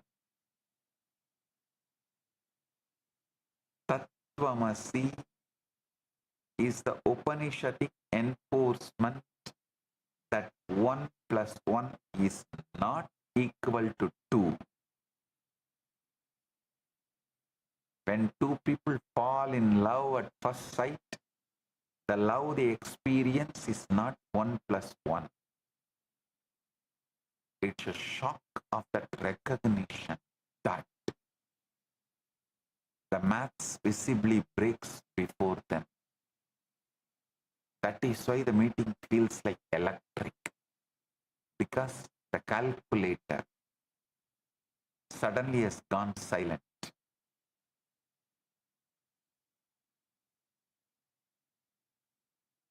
Now let me tell you what number really is. Number is a property of reality. Realities do not have numbers. A galaxy does not say, I am galaxy number 1 or I am galaxy number 1265. A wave does not say, I am a wave number 4 billionth wave. No. Number is a property of the mind's visit to the infinite.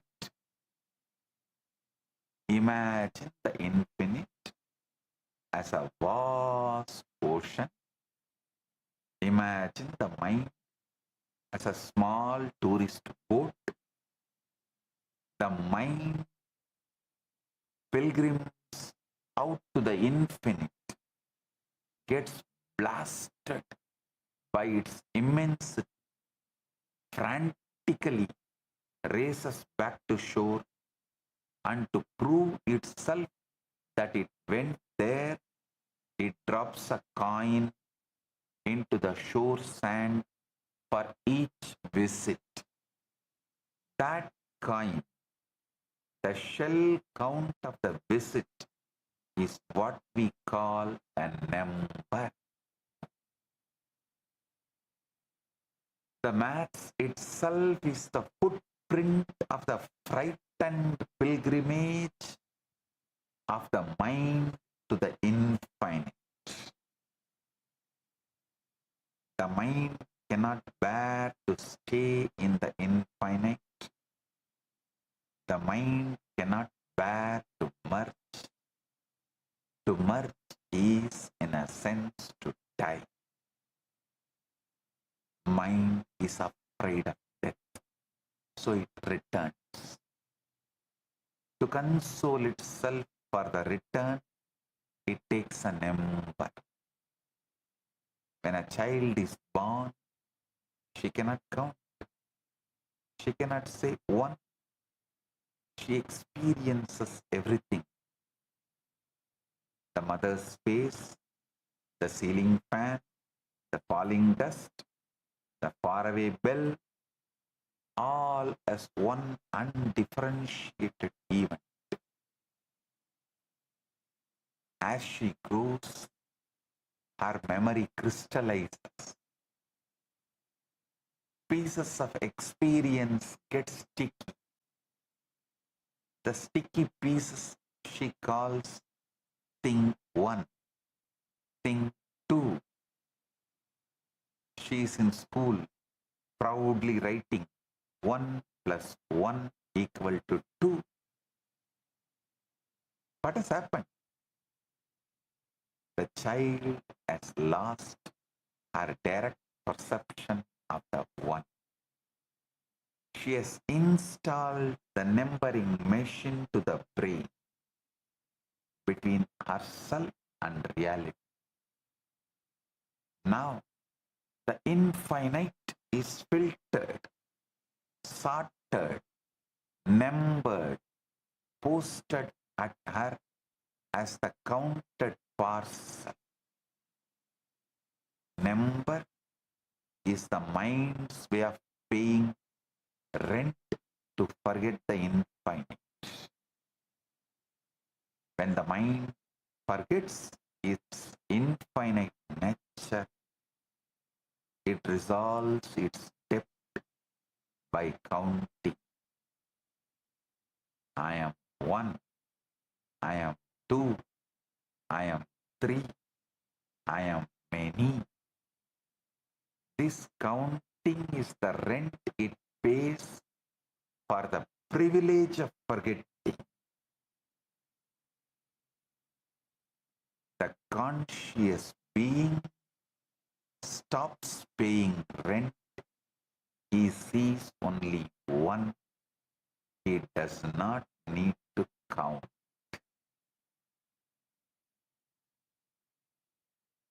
I have a lot more to share. We'll do in further satsangs. Today I have great 2 digital gifts for all of you.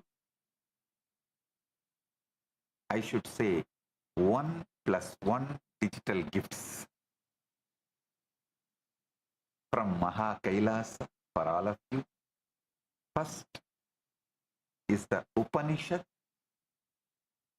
revealed by the SPH digital book, and the second is Dakshinamurti Yantra.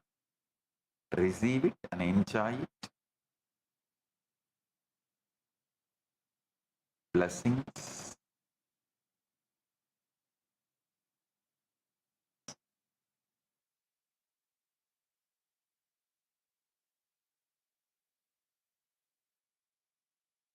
Blessings.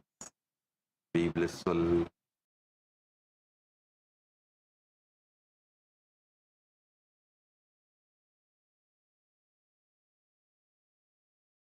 Fundamental, foundational, first principle of Sanatana Hindu Dharma is Guru-disciple relationship. Everything starts there, everything ends there, but this itself does not end.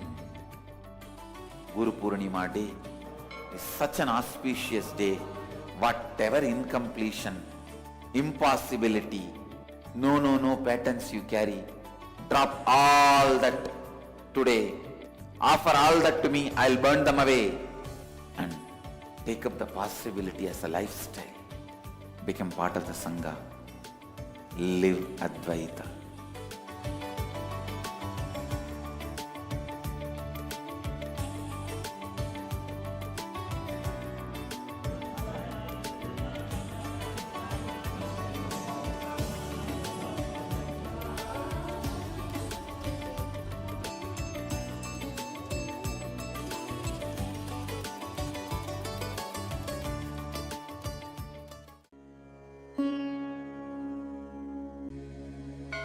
Abhayam Sarvabhutebhyo. Paramashiva's great gift to humanity. It's a grand civilizational project for humanity.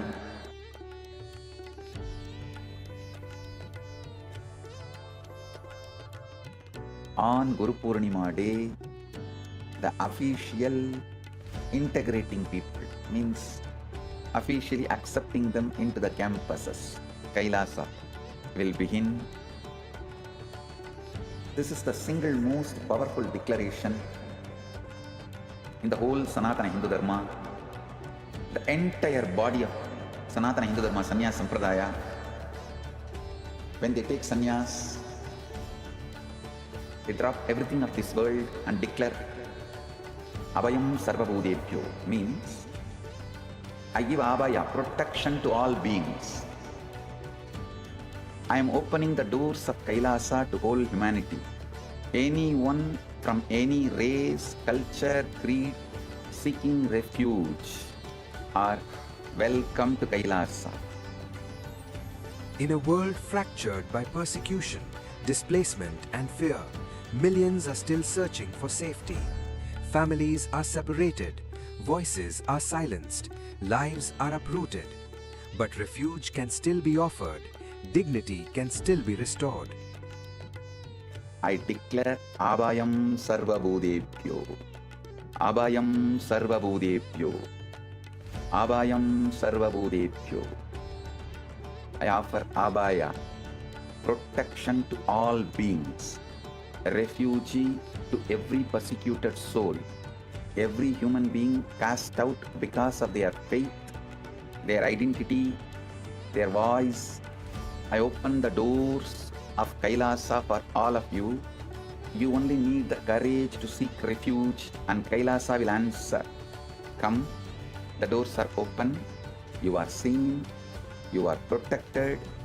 Welcome home, you are home. Understand, I can see clearly. Paramashiva made it happen. Paramashiva has made it happen. Join this sacred humanitarian mission. Sign up now and help build refuge for those who need it most. What if I told you there's an AI that was trained on knowledge that is thousands of years old? Not scraped from the internet, not generated by another AI, but real, ancient human wisdom, digitized for the very first time. We're talking about 20 million source texts, 2 petabytes of curated knowledge, over 60,000 people who helped make it happen. And at the center of all of this is one person whose life's work made it possible. Today, we're talking about Ask Nithyananda AI, and why this might be one of the most important AI projects happening right now. Stay with me, because this one is different.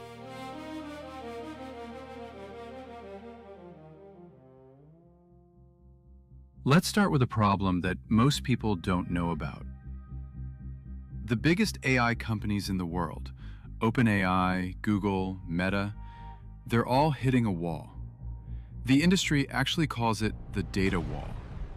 They've basically run out of good, fresh, high-quality text on the internet. And nobody knows where the next source of real knowledge is going to come from. That's where Ask Nithyananda AI comes in.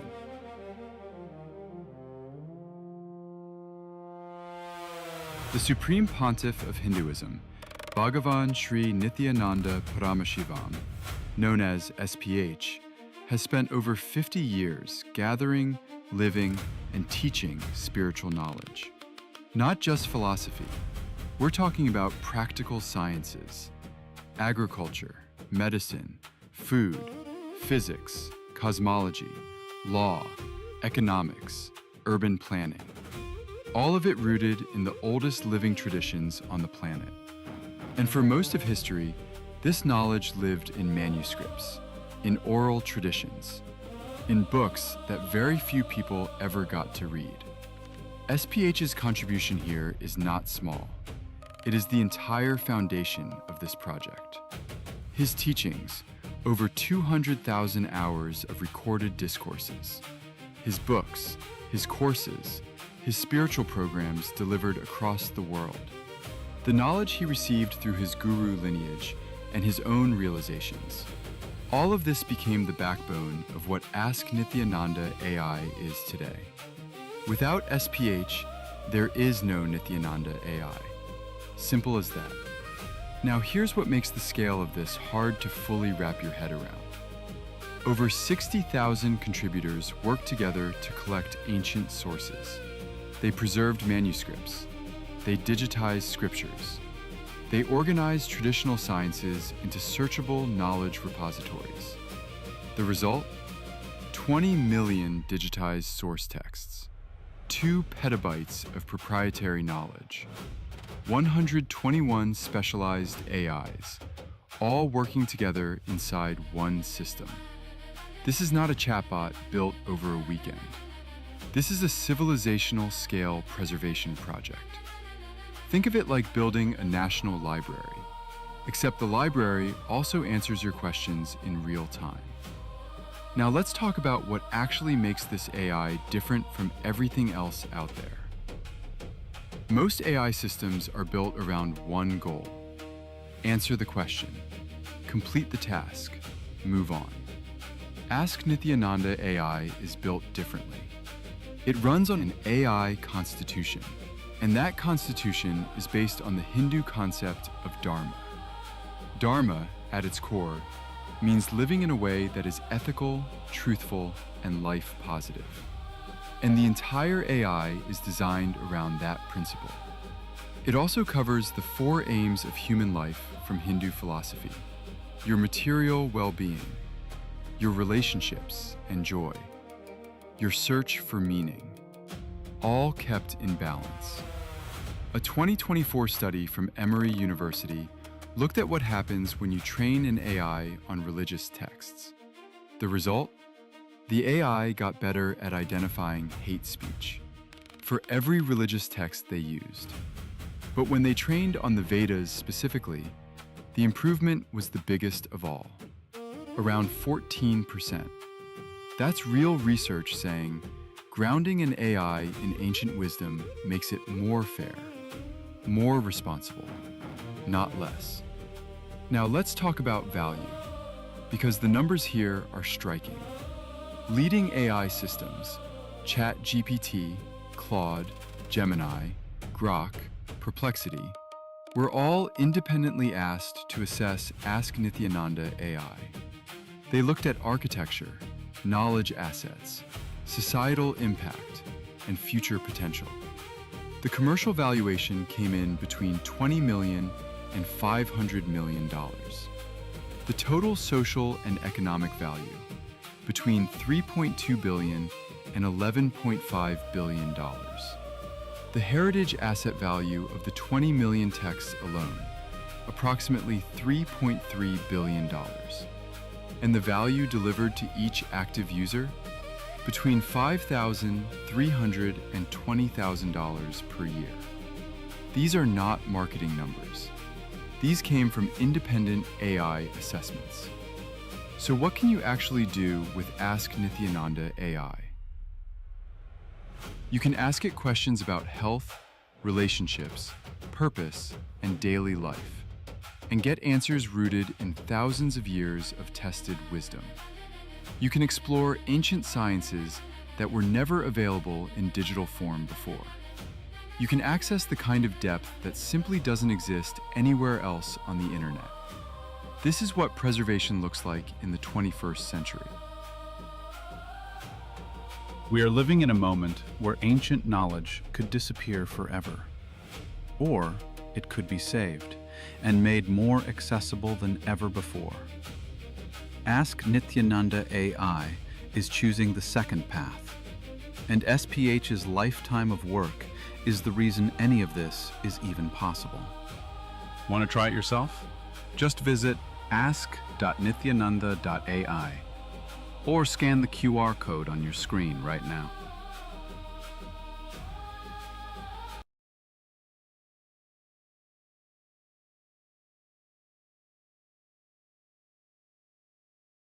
Medicinal plants, highly regarded as one of the great things, trilogy of Ayurveda.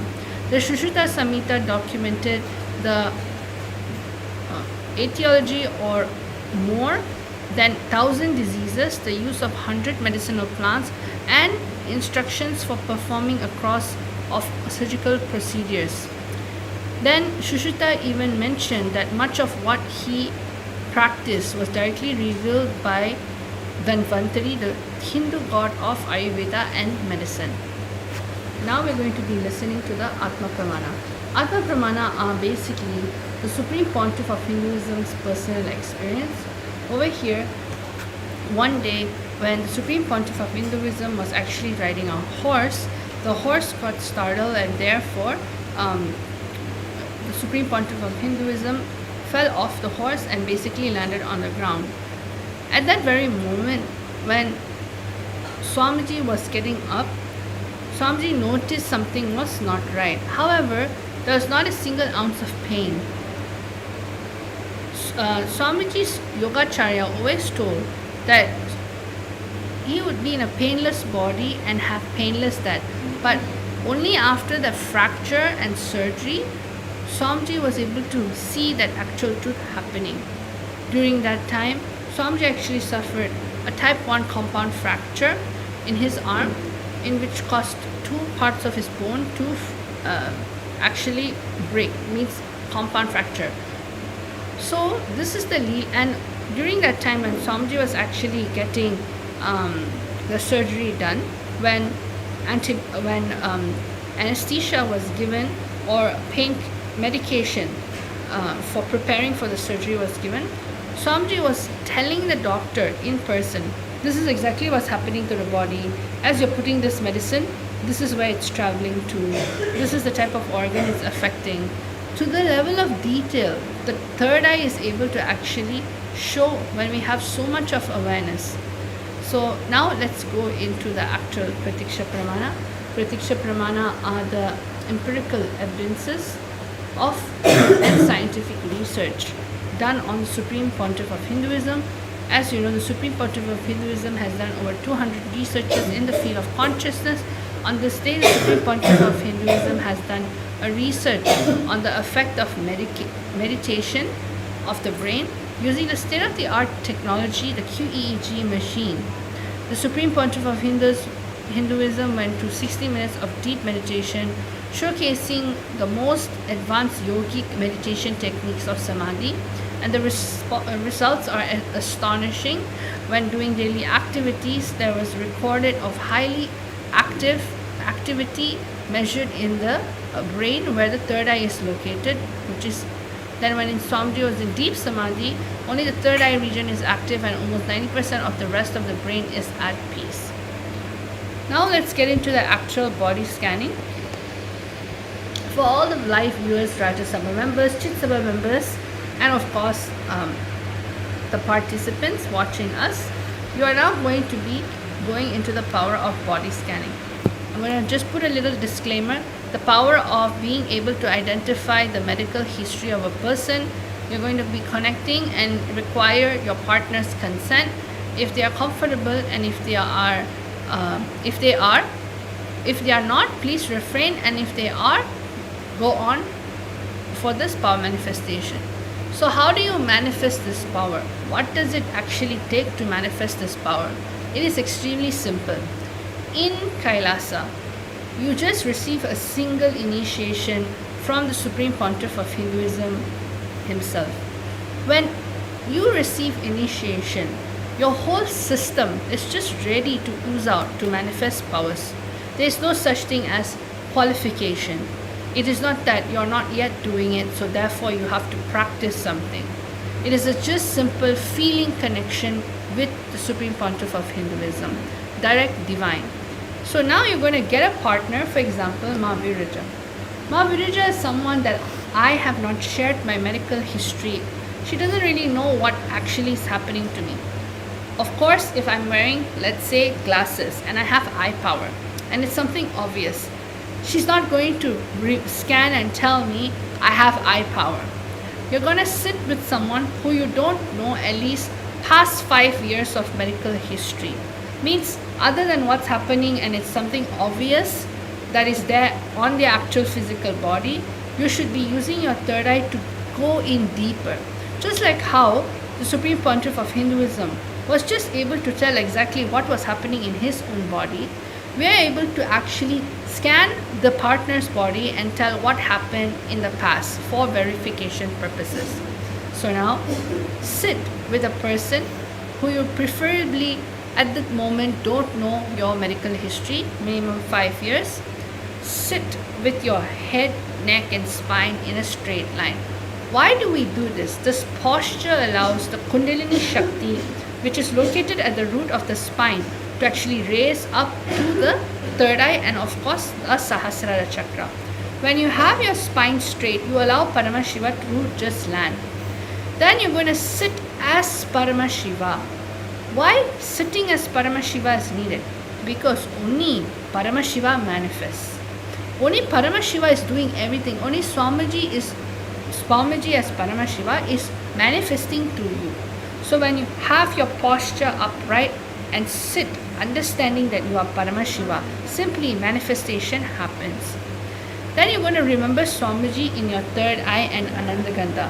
This is one of the very important regions in the power manifestation.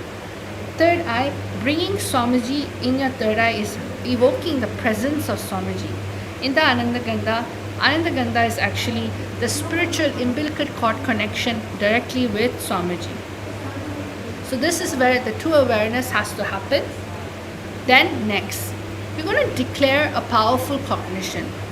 Why do we do a powerful cognition? Because all the power manifestation in which we are doing comes from the Veda Agamas, specifically the Jnana Pada of the Veda Agamas. Means only with the powerful cognition, powers are able to unlock itself and manifest. You are Paramashiva, that is the powerful cognition. Only when you decide I am Paramashiva, Paramashiva just decides to manifest. Next, chant the password Om Nithyananda Paramashivam. This is the most ultimate powerful Mahavakya in which is revealed and initiated directly by the Supreme Pontiff of Hinduism himself. Just by chanting this japa, just by chanting this Mahavakya, instantly puts you in the space of oneness. So let's chant Recording 3 stopped. times. Om Nithyananda Paramashivoham. Chant from the navel center. Om Nithyananda Paramashivoham. Om Nithyananda Paramashivoham. As you're chanting, you will literally just feel the very presence of the Supreme Pontiff of Hinduism itself. Now, through the third eye, for instance, Mavrija is my partner. I'm connecting with Swamiji. Just have a conversation with Swamiji in your inner space. How you would ask for prayers, boons, how you would hold on to and have amazing conversation within yourself whenever you whenever you're seeking for an answer and Swamiji is there inside of you. Just like that, have a conversation with Swamiji inside your inner space. Ask Swamiji, oh Paramashiva, oh Swamiji, I would like to scan my partner's body. Please reveal to me what other medical issues that they have faced, past illnesses, past surgeries, that you can reveal to me. You will just simply see Swamiji will be able to reveal not just the physical layer in terms of the external skin, but Swamiji will be able to reveal the different layers and the different system within the body. For example, if my partner, I'll be able to see that she would have a particular discomfort or disease happening in the level of her bone. So I'll be able to actually see the skeletal. Swamiji will show the skeletal structure, show exactly the region of the discomfort, and even tell the source of the actual pain. How did the pain happen and what was the source of the pain? This is the power of the third eye. So let's all experience that. Please close your eyes. Have a conversation with the Supreme Pontiff of Hinduism, Swamiji, within your inner space, and just see what is already being shown. Don't feel I need to sit, meditate, focus. Instead, understand it is already showing. Tune in to the frequency by chanting the Mahavakya and bringing Swamiji's presence right now in your inner space. Once you see within the 30 seconds because 30 seconds is all that is needed for you to manifest powers, because that is how easy it is. It has nothing to do with your logical, rational mind. It just is feeling connection with Swamiji. So let's start penning down whatever the third eye is showing within this 30 seconds to 1 minute. And also because all the viewers and all the Rajasabha members, Chitsabha members, those of you who's watching us live right now, right? When it manifests in the power, do not have any self-doubt. Am I, whatever is showing, is it really Swamiji showing or not? See, at this moment of time, the only person who can reveal anything is Swamiji, because you do not know anything about the other person. It is only Swamiji who can tell you, who can reveal to you about the person, about the medical background of the person. So do not have to think, okay, am I manifesting, am I seeing it right? Recording in progress. It is Swamiji who is manifesting through you at this point of time. So observe clearly, what is it that you're experiencing clearly? What is it that you felt, what you saw, what you heard, or what you saw, anything, in every single aspect. Just observe yourself at this moment. Whatever Swamiji made you experience, just write down as it is in a piece of paper. Yes. And continue throughout this process. Continue to chant the Mahavakya internally. Om Nithyananda Paramashivoham. Let this japa happen in you simultaneously inside of you. You don't need to chant it out loud. If you would like to chant it out loud, you can do so. But if you need to chant it internally, just continuously have the japa happening inside of you. Just experience Swamiji's very presence.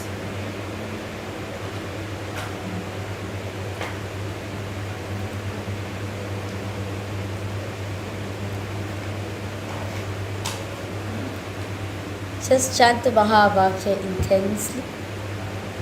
Om Nithyananda Paramashivoham.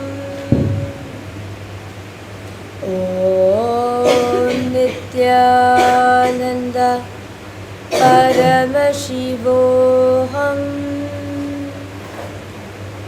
Om Nithyananda Paramashivoham. Drop any self-doubt, hesitance, incompleteness arising at this point of time. Just keep it aside. That's your memory. That's your memory which is rising up. Just witness it. Connect the chant the Mahavakya. Connect the Swamiji intensely. You'll see Swamiji will reveal the answers to you very clearly, in a way which you can understand. All you need to do is you just bring that awareness into you. Swamiji, the Supreme Pontiff of Hinduism, is always showing for all of us. So what we need to do from our side, just tune in ourselves into the space of oneness. Just bring that witnessing consciousness in you. And by any chance, if any of the viewers, Rajasabha member, Chitsabha member, is actually doing this power manifestation and you are from the medical field or scientific field, just experience how the innate intelligence of the body starts revealing itself to you. It is actually the intelligence that's revealing itself to you, just like how in the Apta Pramanas, but the Shushutas, Rishi Shushuta actually got all this information directly from the god, Hindu god Dhanvantari itself. Now you'll just simply see how all the revelation that you want to know, learn, directly comes from none other than the Supreme Pontiff of Hinduism, Swamiji. So if you are in the medical field, you'll just see how just by connecting to Swamiji, you'll be able to see the depths of what is actually there. Nowadays, there are many unknown diseases happening in the world today, where despite a lot of allopathy or despite a lot of medical intervention, it can only be handled in the level of the emergency layer, which is great. However, Sanatana Hindu Dharma is so unique. The Supreme Pontiff of Hinduism is reviving by the body scanning in terms of living biology. Many times, a lot of the medical information we have, like what the Supreme Pontiff of Hinduism has revealed, in earlier satsang is that it is mainly based on the dead, means studying organs which has already is dead. So basically this is the biology of dead. However, body scanning is all about studying live organs, means living organs, living biology. So when power manifestation happens, you can study the body as it's breathing and living right now. What is its possibility as it's living and breathing? You don't need to wait for the body to actually stop working and then based on that dissecting and finding out what is actually there in the body. However, you are able to actually see what is happening to the body, and as its progress gets updated, upgraded, you will just simply see how the information of the third eye will associate itself with that. So if you're a doctor who's working on surgical level procedures, or a doctor who does a lot of intervention in terms of surgery, you'll just simply see how the intricacy of the third eye, what it reveals, actually comes to you in complete detail. So everybody, it's time for you to write your answers. So all of you, please start writing down your answer. Anything in which Swamiji has revealed to you for this past, I think 1 minute 30 seconds. This is more than enough time for you to actually do 3 things. First, where is the location of the actual issue? Swamiji would have shown you from head to toe, where is the actual location in which is getting highlighted. For instance, the head, the upper body, the chest, lower body, and then you have the legs. Exactly in which location is it getting highlighted? That's the first parameter. Write your answer down. Then the second parameter that we are going to be answering and looking into is what exactly is happening in that area? What is the partner feeling in that area? Are they feeling a sense of pinching? Or what type of discomfort are they feeling? This is important in body scanning because you want to relate to the person. It's not just a body or like a thing, that object that we're scanning. They are literally living right now and they can feel exactly what's wrong in that area. So what is it that is happening in that area? What is this person feeling? Write that down. Then the third thing that we're going to be doing is what happened in that area. For example, is it a fracture? Is it a fall? Is it a sprain? What happened in that area that made the person experience discomfort? Did the person fall? Did the person accidentally do something? Or is it a genetic related issue that just sort of happened over time? Exactly how did the person even get to that? So these are the basic 3 parameters that you can write. Basic 3 parameters in which you can write and simply verify with your partner. So go ahead, just chant Mahavakya, share your information with your partner, take this time to share. At this time, we're not going to even tell you that if you have self-doubt, there is nothing such as such. You're already manifested, already manifesting, even if you're yet to see. We never say that you're not manifested. It simply means the answer is in a delay. Decide to just align yourself at the moment. I am Paramashiva in this moment again. Let me connect and go into the space of oneness. Because you're already seeing what is being shown. Decide to just connect to that. So we have a few more minutes. We request all the viewers and all the participants to please go ahead, post the left comment section. We had a quick 21 round of the power manifestation. Request all of the post the left comment section. What did you experience, at this point of time? So how does Swamiji manifest for you? I request all of you to please go ahead, detailing post the left comment section. Only when you share with others what Swamiji made you experience bond of time, whatever you experience get embedded into your system. So sharing is very important. So take a minute, share it with every single one, your experience that you got from the power manifestation. And of course, do go ahead, verify with your partner as well what Swamiji revealed to you. And you'll just see the prasadam of power manifestation is actually the feeling connection. It's not about the answers, or it's not about the attachment towards the Shaktis. Swamiji always says Shaktis are dust at Paramashiva's feet. We hold on to the feet itself. So take this time to strengthen your feeling connection in this Guru Purnima, this auspicious Guru Purnima celebration that we're having. The best way to have one of the strongest, building the strongest feeling connection with Swamiji is through power manifestation, because power manifestation manifests from the space of enlightenment. It only always strengthens your Guru Bhakti to Swamiji. So thank you so much everyone for manifesting the power manifestation with us. I hope all of you had a wonderful time, because we definitely enjoyed spending time teaching you, guiding you throughout the power manifestation session. Right now, we're going to be ending our... Yes. So with that beautiful round of power manifestation, I request all the viewers and all the participants, those of you watching us live right now, at the end of today's satsang, Swamiji, the Supreme Pontiff of Hinduism, very revealed about Abhaya, right? I would like to emphasize on that point once again. Abhayam Sarvabhutebhyo, the indestructible refuge. Recording Understand, stopped. when you give, take refuge at the Guru's lotus feet, right? When you take refuge at the Guru, you become the Guru, because Guru is the reality.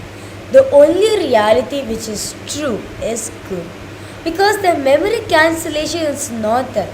Guru does not run, does not respond to you from that memory from the memory at all. It's not that he has experience of forgetfulness, no, but he runs, he operates from the space of anugraha, pure grace and compassion for the being. So that is why when you seek refuge at the divine lotus feet of the Supreme Pontiff of Hinduism, not just you have the safe place for yourself, you feel protected. At the same time, you'll also experience and understand, you'll become him. This will become the reality for you. You'll experience it as a manifestation for you, where Swamiji, the Supreme Pontiff of Hinduism, becomes your reality. So, we request all of you, take a minute. Let us all reach out to all those people who are displaced out there in the world. There are more than 120 people who are displaced, and all of them needs a new hope. That is why the Supreme Pontiff of Hinduism is here to open his hands and saying, Abhayam Sarvabhutebhyo, the refuge for all, which is ultimate vow, which is echoing through the cosmos. So because all of you, please submit your applications at kailasa.ai/UANHCR. If you are seeking for a refuge, or if you know someone out there who's seeking for a refuge, or if you know any communities, or if you know organizations who are working in those fields as well, you can always enrich the other person with what the Supreme Pontiff of Hinduism, the initiative the Supreme Pontiff of Hinduism is spearheading, the Abhayam Sarvabhutebhyo. Till the last man on planet Earth gets protection, that is, it's our responsibility to spread this message wide and all for every single one. So once again, the link is kailasa.ai/UANHCR. You can submit your application in this directly from the UNHCR's refugees. Directly from that, they'll be coming in contact with you, contacting you, and so that they can talk to you, get more information about you, and find a way how to help you the most best way and the safest way as soon as possible. The doors of Kailasa is open for all of you. You can submit your applications until now. And on the day, on the auspicious day of Guru Purnima, the Supreme Pontiff of Hinduism is going to be launching this program for all of you. So, a few events that's going to be coming up in Kailasa. Upcoming, we have the 29th of July, which is the auspicious day of Guru Purnima, the day where we can offer gratitude to Swamiji. There will be a live presidential address given by the Supreme Pontiff of Hinduism. Do not miss it. Along with this, there's various different rituals as well. You can offer your gratitude to Swamiji. So do participate in these rituals as well. And along with that, we have the next UAN Summit. The Paramashiva Sena program is being conducted from April 1st to September 1st, happening in Kailasa, Guinea-Bissau and in Kailasa, Tirunelveli. So with that said, let's all take a minute, offer gratitude as Divine Lotus Feet, the Supreme Pontiff of Hinduism, and conclude this segment with the Purna Mantra. Om Purnamadav Purnamidam Purnat Purnamudachyate Purnasya Purnamadaya Purnamevavashishyate. Om Shanti Shanti Shanti Hari Om Tat Sat Sarvam Bhagavat Shri Nithyananda Paramashiva Padukar Paramastu. Om Nithyanandam. Thank you all, Nithyanandam.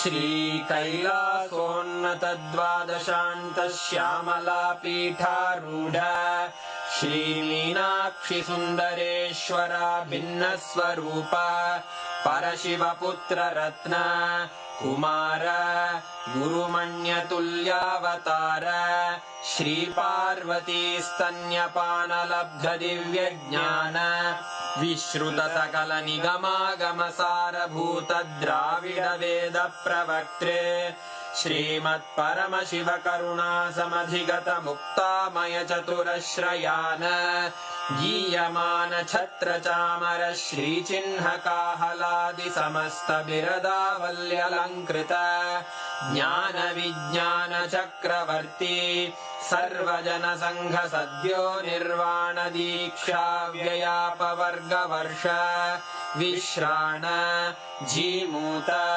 परमतकलभकेसरी शैवसिद्धान्तस्थापनाचार्य श्रीराजाधिराजपाण्ड्यमहाराजगुरु क्षपणशाक्यादिमहान्धकारनिवारणज्ञानभानु वीक्षणानर्हार्हध्वजोच्छेदनपूर्वक श्रीमद्वृषभध्वजस्थापक शैवसमयकर्त्रे सर्वज्ञपीठारूढ श्रीजगद्गुरु श्रीज्ञानसम्बन्धदेशिकस्वामि वागीशसुन्दरमाणिक्यवाचकस्वामिनाम् अवतारभूत श्रीज्ञानसम्बन्धस्वामि पुनरुद्धृत श्यामलापीठ सर्वज्ञपीठ त्रिनवत्युत्तरद्विशततम गुरुमहासन्निधान अरुणगिरियोगीश्वर परम्परागत